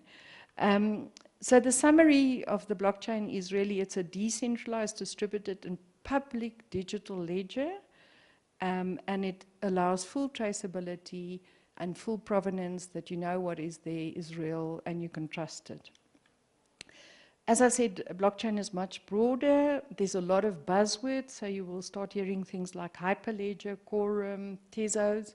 Do you guys know that there is actually currently blockchain technology for voting? So the latest, some of the African countries are looking at using the blockchain technology, the voting system that's been developed, to be able to vote, because it is reliable and it can be trusted, and especially in countries where there is safety concerns for people standing in polling stations and they being intimidated, it would be the perfect to use this technology to be able to still get voting done. There's different types of blockchains, because a lot of people say, oh, but you know, can everybody see my stuff? No, not necessarily. A very good example of a current operational blockchain is in Georgia, the country Georgia. They've taken the entire deeds office onto the blockchain. So in that case, it is a public and a private blockchain situation. So certain of the information around your deed and your property ownership is public information, and certain of the information is private information. Now, just look at the impact of that. I did a presentation last year to a group of lawyers, and when I used that example, I also happened to say transferring attorneys are no longer required. And I think 80% of the people in the audience were transferring attorneys, and I got these stares. But that is the reality. I mean, if we look at, you know, the trends that they're predicting with Uber, with car ownership, they reckon in Europe in the next 5 years' time, the whole way that the ownership of cars is happening is going to be disrupted, because people simply are not going to buy cars anymore. Why must I buy a car and I must get insurance and put in petrol, have it serviced and all those kind of things, where I can just quickly get on my phone, get a ride when I need it, and not have all the rest. So, as I said, different types of blockchains. And where is blockchain now? So really, it's ramped up in the last 2 years. IBM is very prominent here, and they've launched a number of blockchain solutions. Facebook has been launched on it. Facebook is also launching on it, and it is really now more and more practical examples of Facebook is coming to the fore. I'm not going to touch on this. Mike did an excellent idea of what international trade is. But what I want to highlight here is that the estimate, if we implement blockchain technology within the international supply chain arena, we're talking about anything between a 10 and a 40% saving in terms of the cost. Now, a lot of people say, how on earth is that possible? But anybody that's currently operating as a broker, a customs broker, or we traditionally refer to them as a freight forwarding and clearing person, will know how many times pieces of paper is moved from one place to the other place. And every time you move that piece of paper, there's a cost associated with it. How nice will it be if you don't even have to get an original bill of lading? You can get an e-bill of lading that goes onto the blockchain. You never have to give that piece of paper. You can pay maybe $5 for it instead of what you're currently paying for it. And the parties that need to get your the bill of lading can get those documents automatically. So that is what we're looking at. Now, we have to break down a lot of barriers. And the challenge with blockchain is not the technology. It's actually breaking down the barriers and getting people to start thinking differently. That's going to be our biggest challenge. So again, if we look, the global trade, the estimates are that it could be boosted by as much as 15%. Boosting economy, I create new jobs, because the technology is so suited for the younger generation, come up with innovative ideas. When we had the pitch competition in Uganda, it was quite interesting. The age group was from a 14-year-old to a 40-year-old. The 14-year-old wanted to do a music blockchain where people can actually put music that they want to share with each other. The 40-year-old wanted to develop a system for the Ugandan hospitals where you can actually book a bed, because it's a big problem in Uganda, I think in South Africa as well. You arrive at the hospital and there's no bed available for you. So that's the kind of things where blockchain can now play a big role. So, case for a better way for today, we've got a lot of blind spots in the supply chain. It's complex. We've got peer-to-peer messaging. So in other words, I give something to you and you're going to give it to somebody else. It's very manual, time-consuming. Mike was referring to paper-based. Risk assessment is very difficult to do. You can only do risk assessment if you've got the data, and then the administrative cost. So fast and secure access, verifiable, authentic information, trust across the organizations, better risk management, and lower cost. That is actually what the aim is. So you're going to go from a situation where you've got this, I call it the spider web, to a situation where things are all going to go into a central spot, and everybody that needs it and need access to it can get it from one place. Now that world, if we get to that world, which I'm hoping will be within the next 5 years, we're going to be living in a very different world. But the flip side and the resistance here is also the traditional stuff, the traditional way of making money is going to be severely disrupted. So the warning with blockchain is also that you need to look at what you're doing currently, and are you still going to be able to do this in the next 2 or 3 years' time? I mean, the good examples that I used, a manifest. We've all been talking about the SARS manifest or a manifest document. Why on earth do we need to print it? Why does a driver, I mean, how many of you are in the transport industry where your vehicle is waiting because you don't have a manifest? Or you get to the border post and you've got to stand in a queue that some clearing agent must give you a manifest. Why must you do that? It's just simply in today's day and age, it doesn't make sense. So I'm going to just go on to 2 or 3 examples. Trade funding, simplifying trade funding. We all know the stats here. There's prepayments and then there's payment instruments. So there is a lot of work being done here. I was at the ICC last week in Paris.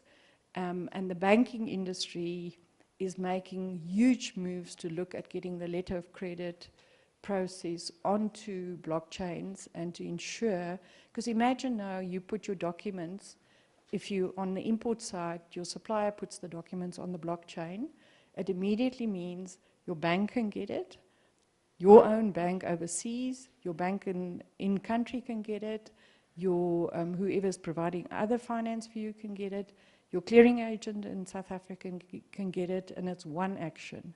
It doesn't mean that there have to be 10 or 13 people involved. So on this side, a lot of work is being done. The question was asked at the IEC, do they think it's going to take 0 to 5 years, 5 to 10 years, 10 to 20 years, and beyond 20 years? And the general feeling from the audience was that they reckon it would be anything between 5 to 10 years. Your traditional trade payment instruments will no longer exist, which is not far away. Trade policy simplifications. My pet hate, anybody that deals with SADC certificates, anybody that deals with high volume SADC certificates. Have you ever tried to print a customs declaration consisting of 7,000 tariff headings onto a pre-printed SADC certificate where the block that you can print it on is this big? Guess how many SADC certificates you produce? 65 certificates for one load, which means 65 certificates needs to go to SARS. Somebody must sit there and put a stamp on it. The 65 certificates must go back, it must go into a vehicle, must go across the border, and then to the other country. Now, what is your chance that you're going to get 65 certificates in pristine condition to the other side? So this area is also the area where we're doing quite a bit of work on to look at having trade agreements fully automated and to be put it on the blockchain. There's things like quota control. EU, you've got a quota. fruit side and on the wine side, on the canning side. It's very difficult. You've got two authorities that must control it. SARS must actually allow you to export, but DAF is the one that's controlling the quota. I mean, I don't know how they do it. We've done some very interesting research in this area.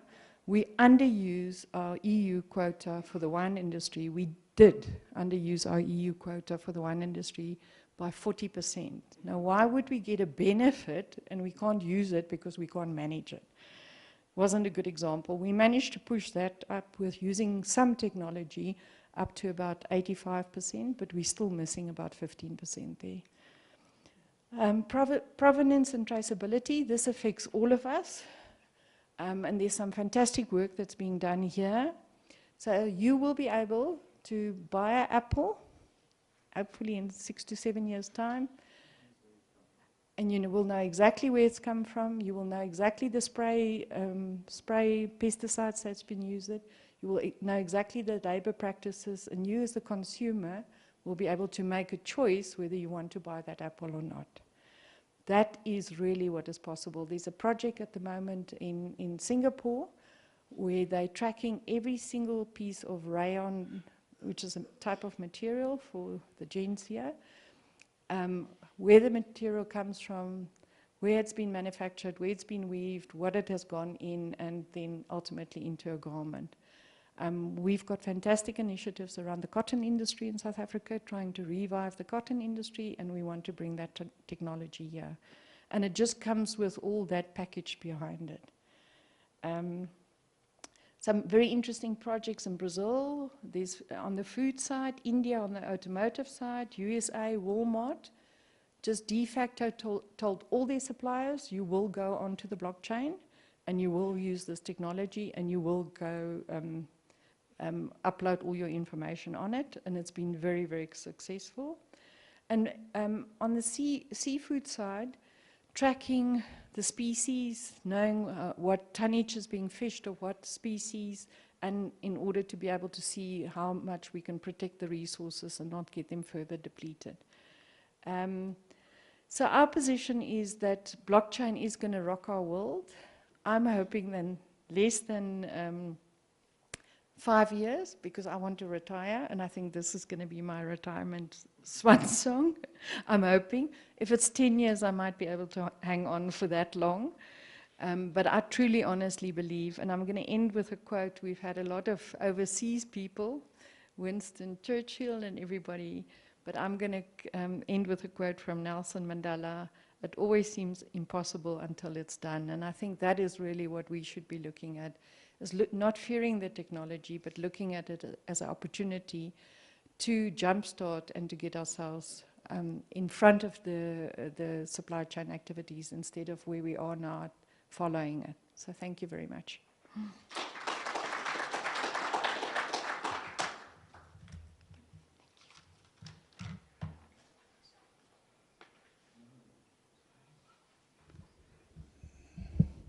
Thank you so much, Louise.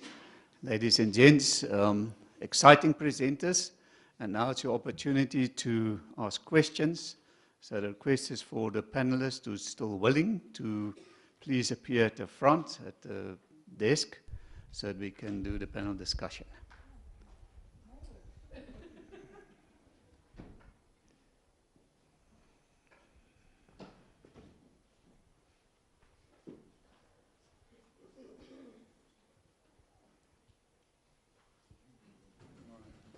Yes.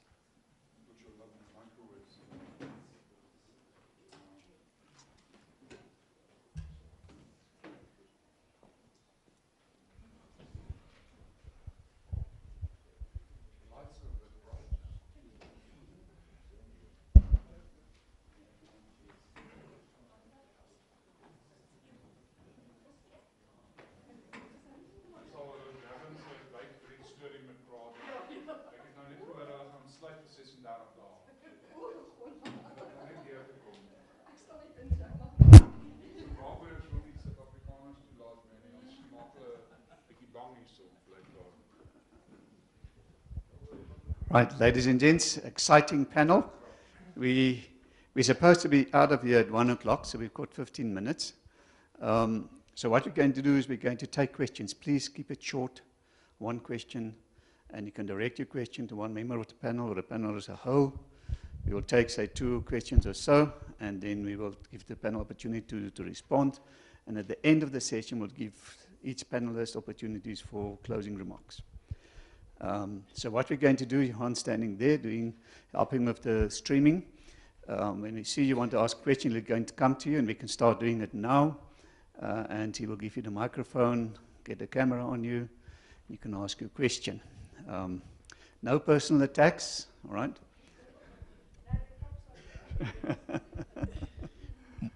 So we've got a first Afternoon, ladies and gentlemen. My name is Oscar.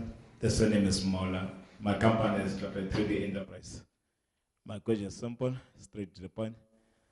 What makes Africans not to treat one another, and also the leaders afraid to do business with one another? Thank you for the question. We can take another question. There's a question there.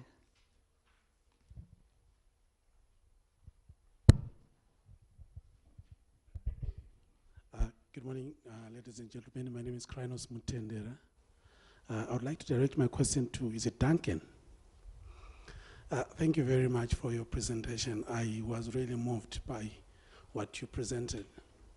My question is basically to say, what do we need to do in order to make our agreements work?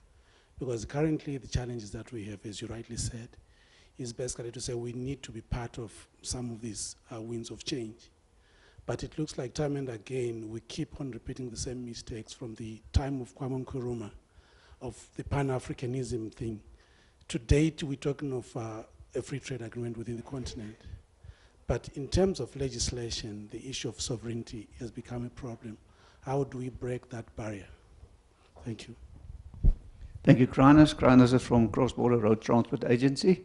I think let's have Johan, you can move to this side. There's questions, but let's have the panel responding, and then we'll take those questions that side.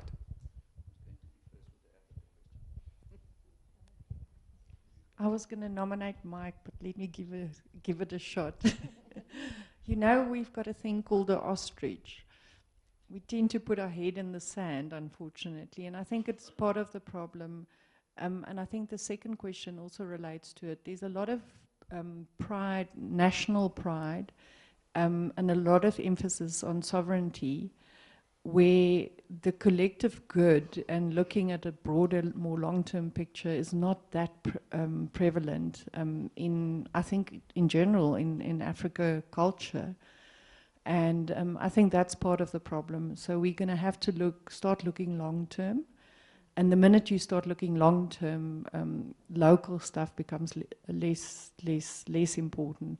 I mean, a good example is the state our oceans are in at the moment. And sorry, I'm going to wag my green flag a little bit. I mean, the state the oceans are in is not a South African problem or a Kenya problem or a Egypt problem. It's a world problem. And unless we're going to start looking long-term and collectively, we are going to destroy this planet. And that's something that Africa must learn. So I'm going to hand over to Mike. He's the economist. I think the one thing is it's called vested interests. So you're got your own little place, and you're the customs officials of one country or another. You have power and in your little kingdom, and you don't like that power being attacked or changed and so on, because you're looking at your own table. You're not looking at the bigger house of Africa. So very often I think you can just describe it as vested interests. We really need to look beyond that, because much of the world is growing because they trade better. The friction in trade has been removed in many places. There are now, unfortunately, places that are going backward.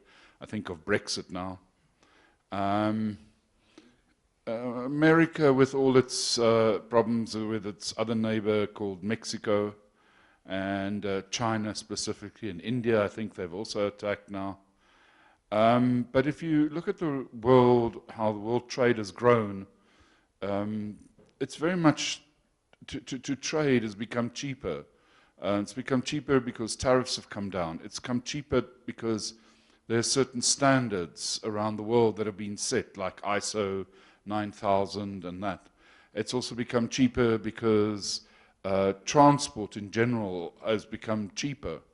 And it's a world has become smaller in another way, that communications and all that type of stuff has made trade a very, very big thing. And I think if we can get our minds around that, that it shouldn't, that the vested interests should take a step back, I think we will do wonders. And I think that's really what Africa needs.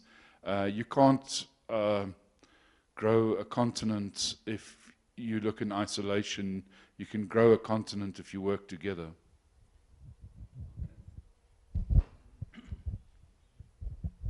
Right, I think I'm going to answer maybe both questions in one. I think there are a lot of reasons why we have low levels of intra-African trade. One, commonality of product. There isn't much industrial diversity on the continent, so you know, if you're sitting in Rwanda growing bananas and you're sitting in the DRC growing bananas, you're going to produce a banana republic of trade. You're not going to get anywhere. Secondly, it's physically impossible to trade across the continent. You can't manufacture something in Addis Ababa and export it to Accra. Physically can't. The DRC, you cannot trade across the DRC other than by aeroplane. So, you know, you from sort of Livingston in Zambia to Lagos in Nigeria, there is no physical connectivity. So, you know, those are two real issues. I think in terms of vested interest, I'll just like to add to what Mike was saying. There's a couple of other vested interests. One of them is national pride that Mike mentioned, but it goes to, if you look, every single African country has as one of its stated goals to become a net energy exporter in the next 5 years. If everybody's producing more energy than they require, who are they going to sell it to? We need to be a bit more realistic about where our strengths and weaknesses lie, and that goes towards the long-term thinking and planning that we've heard a lot about from Louise and from Mike and from others. And finally, the other vested interest is domestic production. It's no coincidence that Nigeria, after consulting their private sector, decided not to engage in the African Continental Free Trade Agreement, because Nigerian industry makes a fat profit of having no competition in their market. So there are all of those issues. African countries make a lot of money off import duties and additional taxes, which is why my hope is that if, and it's a very big if, the Continental Free Trade Agreement and the various regional trade agreements are implemented correctly, that the focus would be on taxing external trade, in other words, non-African trade, more rigorously than currently happens. You know, Dar es Salaam, I think the last figure I saw, anything between 40 and 50% of anything that enters the country is fake and is smuggled. You're not going to compete in that market doing things properly. So there is that onus that if we're to take this seriously, it's no good signing an agreement if it's not going to be implemented and managed effectively. Thank you, Duncan. We can take the questions there. Good afternoon. My name is Samson Koloi. I'm from the Cross Border Road Transport Agency. I would like to pose a question to Barbara and John, and maybe Prof and Duncan can also assist. We have highlighted the challenges at the Durban Port. We've been promoting diversion of traffic to Maputo. But for some reason, operators or carriers keep using the Port of Durban. And I was hoping that maybe we will indicate what are the competitive advantages of Maputo, and what interventions should the Port of Durban come up with to maintain and keep the current and future traffic. My perspective is from the corridor performance point of view. it's not only the port, but the corridor leading to the port. It could be efficient, it could be the cost related to the port, it could be congestion. So I thought maybe you would highlight those competitive advantages that the port of Maputo would have over Durban, and what Durban should make or should do in order to improve whatever is lacking. Thank you. Thank you. The next question there, next team. Hi, Krista Sachs from the CSIR. My question is for Prof. Hoffman about the CPMS system. In terms of collecting the data from the transporters, you mentioned GPS tracking data, that sort of thing. What is the mechanism by which you're gathering that data? Are there agreements with the operators or with their telematics providers? I'd just be interested to know how you're collecting that. Thank you for that question. Yeah, let's make that, we have to make it the last question there on my way too. So we're running out of time, so that will be the last question. The rest of you, please take it offline with the panelists. Thank you, Mawetu. Thanks, Harry, and thanks. My name is Mawetu Vilana. I think I have probably, 2 questions and just comments, if I may. I mean, the first one is that I think it's encouraging seeing SARS now with these national operations things, because I remember, I mean, Brenda, you would remember the challenges we had with SARS, particularly the question that's being asked by CSIR on the issue around information, because SARS refused, I mean, we were developing, you'd know as well, we were developing what we call the freight database, and SARS just flatly refused from transport side to get that information, because one of the things we wanted to do was, we saw this growth, but we could not respond from an infrastructure perspective, whether it be rail, whether it be road, whether it be inland ports, because one of the things we wanted to do as transport at the time was to say, how do we best create common infrastructure, which Duncan is raised, to enable some of the operators to come in and operate. But the second issue, and which is sadly is a problem, was the issue around the one-stop border post.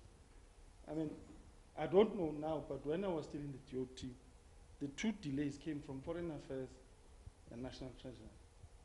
The issue is what Kainos was talking about. One is the issue around sovereignty, but second was the issue around the collection of revenue and how you dealt with it. Hopefully they should have gone over that. I don't know, but the only thing from transport we did was to make sure we pushed that, but it then got bungled in that thing. But the last question is to Duncan. Duncan, I mean, I participated in a number of trade negotiations and discussions as part of the DOT, leading a DOT team. We tried to lead the integration of the 3, SADC, COMESA, and ECA, but the biggest stumbling block has been those countries that are part of COMESA and a part of ECA, or they're part of ECA, COMESA, and SADC. And then they had these 3 competing memberships. How should Africa deal with those things? Because, let me make an example, Zimbabwe. Zimbabwe was in 2, and therefore it had to forego one of the memberships. The issue was that no. But thirdly and sadly is that a number of their senior officials, those that were no longer in favor with the governments of the time, they were then sent to these regional bodies. You know, they take that dead wood, send it there, and then expect that dead wood to then do something different.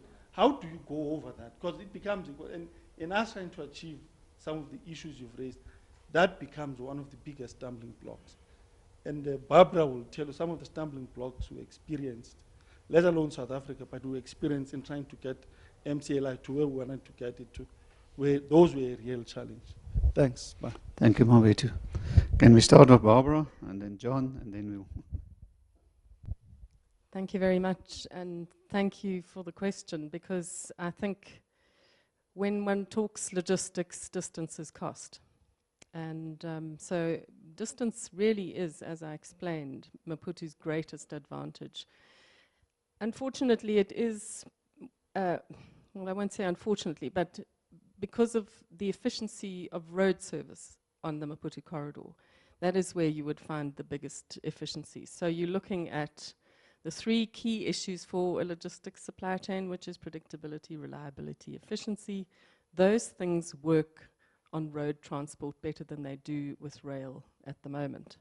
I think rail's got a really long way to go, but this discussion has to continue about the road rail efficiency. And as I said, as long as you have a rail service provider that has vested interests in South Africa, you're not going to get that efficiency from a cost point of view.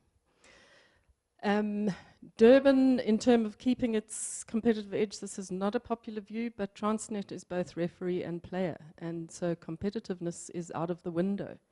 I can't say it more simply than that. And then I just wanted to comment quickly on Maweti's point about the collection of revenue and the issues that we've, as MCLI in my previous life, dealt with around the border post. I mean, there was never a platform where the issue of the 24-hour border post didn't come up. And the discussion around the delays has always been on the South African side. And with the latest hurdle being this, and I know I'm very unpopular for saying it, but I will say it again, the Border Management Agency, until that's up and running, we will not have one-stop border posts in South Africa, which is absolute nonsense, because what you're actually doing is transferring an entire trade culture into an organization that is security focused. You're going backwards by 50 years. I'm not saying that governments shouldn't share information and that there shouldn't be a central point where that information is shared, but it's not going to happen in Home Affairs, who is only interested in the security of issues and does not understand trade. We are going to go backwards, I mean 50 years, because there is no concept of service provision. If you go through a border post, where do you find the best and quickest, most efficient service? It's not in immigration. It is in the customs section. Well, certainly that's my experience on the Maputo corridor. So we face some major policy challenges, which, as I said when I spoke, are not popular ones. And while the politics of power is the key issue, you lose the politics of economic growth. Thank you, Bob. John. Shouldn't I think the middle question was about the CPMS, the GPS tracking data. There's sort of a technical side and there's a more operational and interpretation side. Technically getting the data, typically the road transporter, who may be the participant in the system, will not have the data on their systems. They will only see views of the data offered by their service provider. So the mechanism that we use in that case is that the participant, who in this case will be the trucking company, will sign an MOU with the Dar es Salaam Corridor Committee to allow the team building the system to access their data and to put it some anonymous versions of their data on the system. But physically, you'll then approach their GPS tracking service provider with their authorization. And we are currently trying to work with the more technologically advanced GPS tracking service providers who have APIs in their systems. And they, if it's a well-designed system, they can just very easily make some electronic switch in their system, and they stream the data for a certain list of registration numbers, not only to the owner of the data, but also to a third party like the system. So should the GPS tracking service provider have a well-designed system, it's actually quite easy. They just have to open an electronic switch, so to speak, in their system. If they don't have that built-in capability, it's much more, it takes much more effort to physically access the data in real time.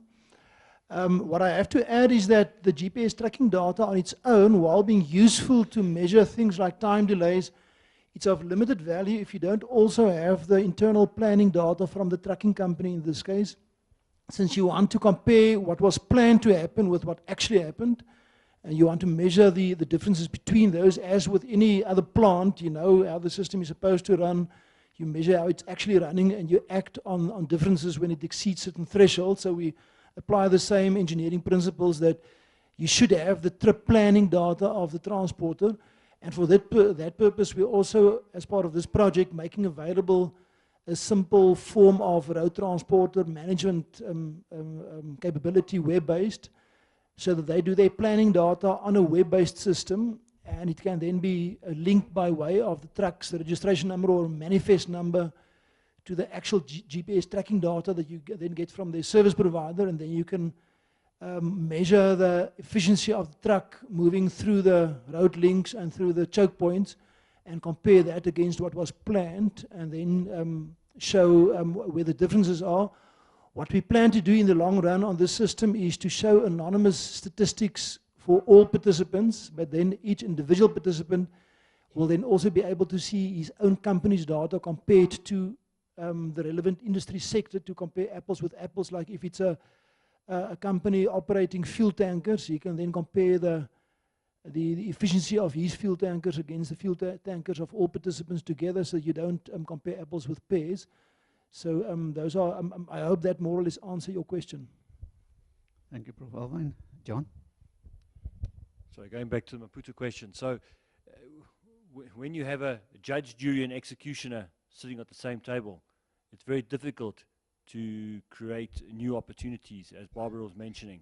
So on one side you have a Mozambique government which is very keen, and a rail infrastructure is very keen to make things work and sit around the table and make decisions. And on the South African side you have people that are trying to keep their homegrown turf together, not realizing they're actually destroying the very economy that they're trying to protect. And some reason happens that whenever you have a logical discussion with the people that matter, logic seems to go out the window. So I'll give you an example. We have probably 2,000 plus trucks a week running containers of perishables into the port of Durban. Logic would tell you that to alleviate the congestion in Durban port is to those trucks that go in with full containers should come out with empties and go back to the depot with the empty, take the empty off, pick up a new empty that's been PPCB signed off, and then go to a cold store again, and you complete the chain going around in a circle. Unfortunately, logic falls out the window. And the idea is that that's not fair, because you're giving preference to one group of truckers who run perishables, and everybody else has to stand in a queue. So if that trucker has to go to the port with a perishable load, he gets priority. Then he must go all the way to the back of the queue to stand in the queue again to get an empty container to go back to the... It's insane. But unfortunately, the people that are in control think it's logical. So is Dr. Zeus, by the way. But it's a mindset change that will come in time, because industry forces will push the Maputo corridor to work, whether people like it or not. And when it opens, the floodgates will open, and you will see a large portion of fruit, I believe, from the northern area going through the Maputo corridor. It is ready. I think we tried to push the Maputo corridor to earlier shipping lines a few years ago when things weren't ready and DP World hadn't done the investment. But now that the investment's been made, the corridor is ready, the road infrastructure is there, everything is waiting. It just takes the first person to take that risk, and the floodgate will open, and it will alleviate the problems coming to Durban. Durban will still be busy. Maputo growth will not come at the deficit of Durban, at the expense of Durban, sorry. Durban will continue to grow because the South African economy will continue to grow. Farmers, not like other markets, are investing a lot in new crops, expanding their crops, expanding their orchards. That is happening. The investment is going in the farming community because there is markets overseas for the fruit. So it will not come at Durban's loss. But if the industry doesn't change their mindset, they will hit a crisis point, because Durban right now can't cope. And when they start their port upgrade, whenever that is, it will be even worse. Thank you, John. Duncan? Yeah, just that final question about how do you get dead wood to grow something, I'm not sure. I know in Uganda they claim that if you stick a broomstick in the soil, it'll grow, but at an institutional level, it is very difficult, because you have vested interests in every country. And those vested interests are by nature selfish, and more often than not, they're fairly short-term. What I've noticed is that, particularly outside of South Africa, and in countries that are embracing globalization a lot quicker than we are, Kenya being a great example, the corporate leadership in that country is very forceful in its interaction with government. And if they say they want something, they have government ear. And that's one of the reasons why the EAC is years ahead of SADC in terms of regional integration, in terms of getting things going. But as I mentioned, Kenyan businesses are now looking at a much more pan-African opportunity, and they're starting to look at supplying into Zambia, Botswana, and even into South Africa. So, I think possibly institutionally governments will be pushed rather than taking the lead. I know our interactions with governments in the region is that in many instances they actually don't know what business wants. And so or there's an assumption about what is good for business. And in South Africa, unfortunately, too often, the assumption about what's good for business comes from labor rather than from business leadership, which can create an interesting dynamic in policy. So, there's no short answer as to how you overcome this, other than as more and more countries sign up. And I think that with countries like Ghana and Cote d'Ivoire having signed up to the Continental Free Trade Agreement, you will start to find companies locating themselves there at the expense of Nigeria, and then using that as a springboard into Nigeria. A lot of South African companies do that anyway. I have mixed feelings about it, but so it might actually start forcing countries to say, well, we're either in or we're out, and getting on board that way. But it's not an easy process. There's personalities, there's conflicts. Even in SACU, most of the other negotiators don't like South Africa because they say we have a big brother attitude. Take it or leave it. That's what we get told.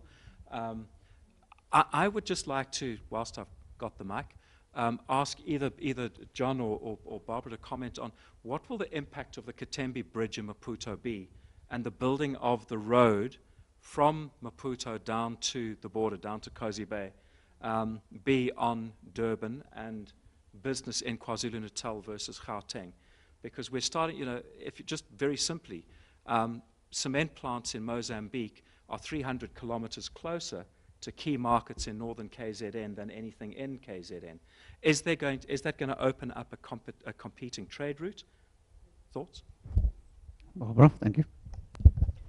I think in time it definitely will. And again, the revenue authorities on both sides of the border in this case are a bit on the back foot, because neither have customs clearing for business at the Kosi Bay border. But it is going to change the face of how people move, both themselves and goods. And I think one of the key issues is that not only trade will benefit, but tourism is going to get a huge kick in the pants and a huge sort of kick up the stairs, if you like. And it's a very important thing. But one must also realize that this is a very expensive piece of infrastructure that needs to be paid for. So there's going to have to be some trade-offs. There's already civil resistance about the cost of the use of the Katembe Bridge. It is beautiful. I've driven on it backwards and forwards and looked at it and thought, my word, did we really need it? I don't know. Thank you, Barbara. Ladies and gents, we ran out of time. Can we do closing remarks? And we can start here with John. Closing remarks, and we take it down. Yes, I think to just go diversify off the subject, we've heard a lot about the truck drivers and everything, and yes, I think the foreign truck drivers that are working in our country is a large portion. I know plenty of truckers that only employ foreign truck drivers. There's a reason for it, not to go into now, but we have to remember when we're dealing with our trading partners that are on our border post, we're only as strong as the trading partners that are on our border post. If we cut them off, if we, for instance, kick all the truck drivers out of South Africa who work in South Africa, they feed 10 people maybe in Zimbabwe, for instance. We just create a problem in Zimbabwe which will trickle over into our border post. So we need to work with our neighboring countries to make them profitable. And if that means that a Maputo corridor, for instance, is looked at in the same light by Transnet Rail as it looks as their own port, the only reason that Maputo is sitting in Mozambique is because the Portuguese, I think it was in the English, decided that would be that would belong to Mozambique instead of being in the Portuguese control and in the South African control. So it's just a matter of signing an agreement. But they're so close to us, and we've got so much we can do to help our neighbors, that we need to stop looking after our own cabbage patch, because eventually we're going to turn around and see the rabbits eating our cabbages. Thank you, John. Duncan. Yeah, I think that's very well put. I think that in South Africa, we tend to believe that that everything revolves around us. We've done this for decades and decades. It's not a new phenomenon. And I really do think that at every level, whether it's government, whether it's institutional, private sector leadership, universities, whatever, but down to company level, we really need to understand the operating environment we're in, understand that at a global level, we're at the bottom of what the world considers to be the riskiest continent. And once we understand that, and we understand that it is also a region that likes our goods, that is familiar with our goods, and that we have a real opportunity to integrate ourselves further, then we can start to do a lot more business across the continent, because we're certainly missing out in key markets. But I think it takes a lot of effort right throughout the value chain for us to get that right. And we need to have started that yesterday, not tomorrow. Thank you, Duncan. Prof. Alwyn. Yes, I believe the kind of systems we're currently building on the Dar es Salaam corridor can make a big contribution to address many of the issues that the other speakers talked about today. And in terms of South Africa, even though we currently do not have the same level of cooperation from the authorities, what we are in the process of doing already is to work with commercial industry associations like SARF, like the RFA, to effectively implement the same thing even without formal government cooperation, since if a sufficient critical mass of commercial players cooperate, what we've seen with SARF is you can effectively see everything that is going on within SARS customs if you just have the information of enough freight forwarders, the same with the road transporters. So I'm in the process of approaching a number of key industry players through their associations to set up a similar system for the SADC region, and we hope to then effectively do the same with or without the formal cooperation of local governmental agencies. Thank you, Holman. Barbara? Thanks. I think I'm going to sort of make a plea to our political leaders to do something that they don't often do, and that is to learn from those countries north of us. The other thing is that despite how high-tech trade and transport has become, relationships are still the primary issue. And so we need to build relationships across borders. And that's not easy unless you have the political will. Regional integration will not work without the relationships. Surely you know what you're talking about. Thank you for Louise.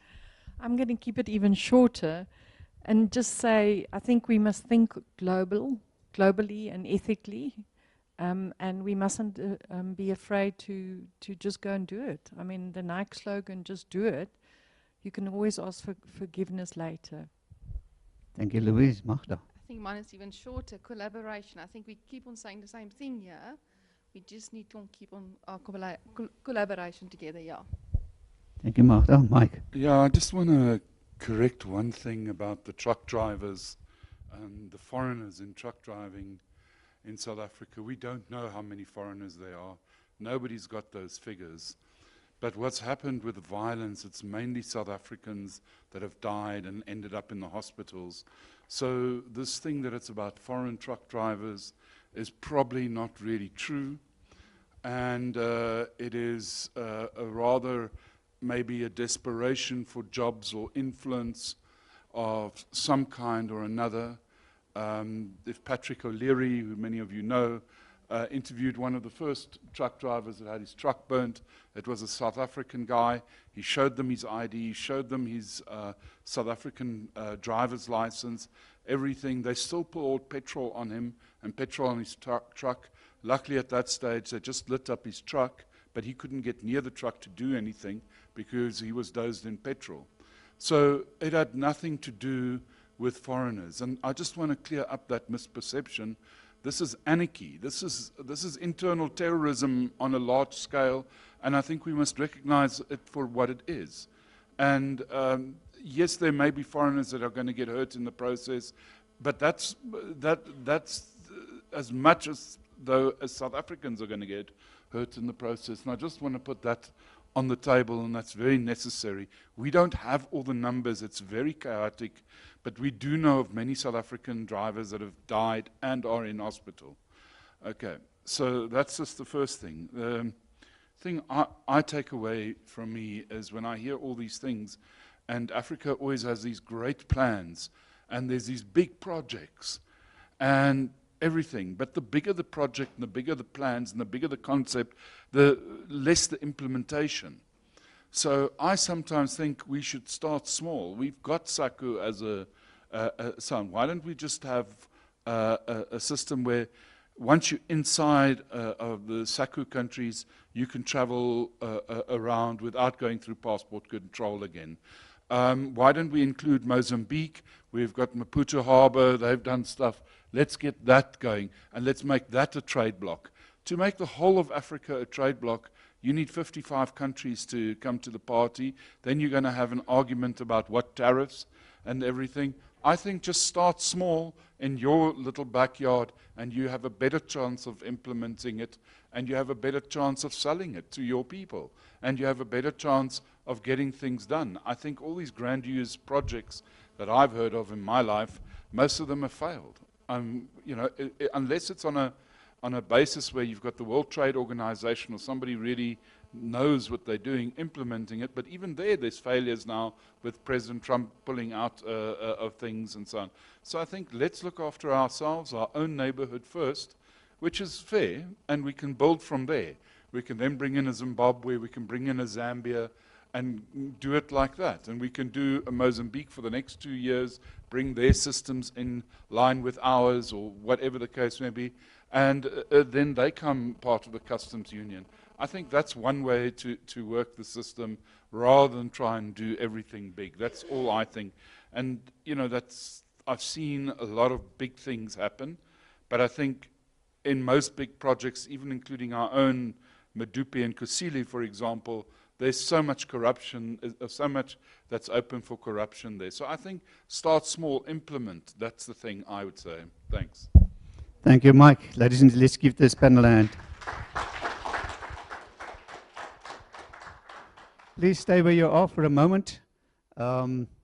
We on this stage now saying goodbye to our online viewers. Thank you very much for following proceedings. It was great having you online. The next Transport Forum will be 27th of June in Cape Town. We're talking about realities in transport. The 4th of July will be an e-mobility roundtable, most probably in Pretoria. And the 18th of July will be hosted by Wits University, and it's all about lessons learned from transport. So just a few sessions that we have in the scope, but thank you for following us, and see you next time. Thank you very much.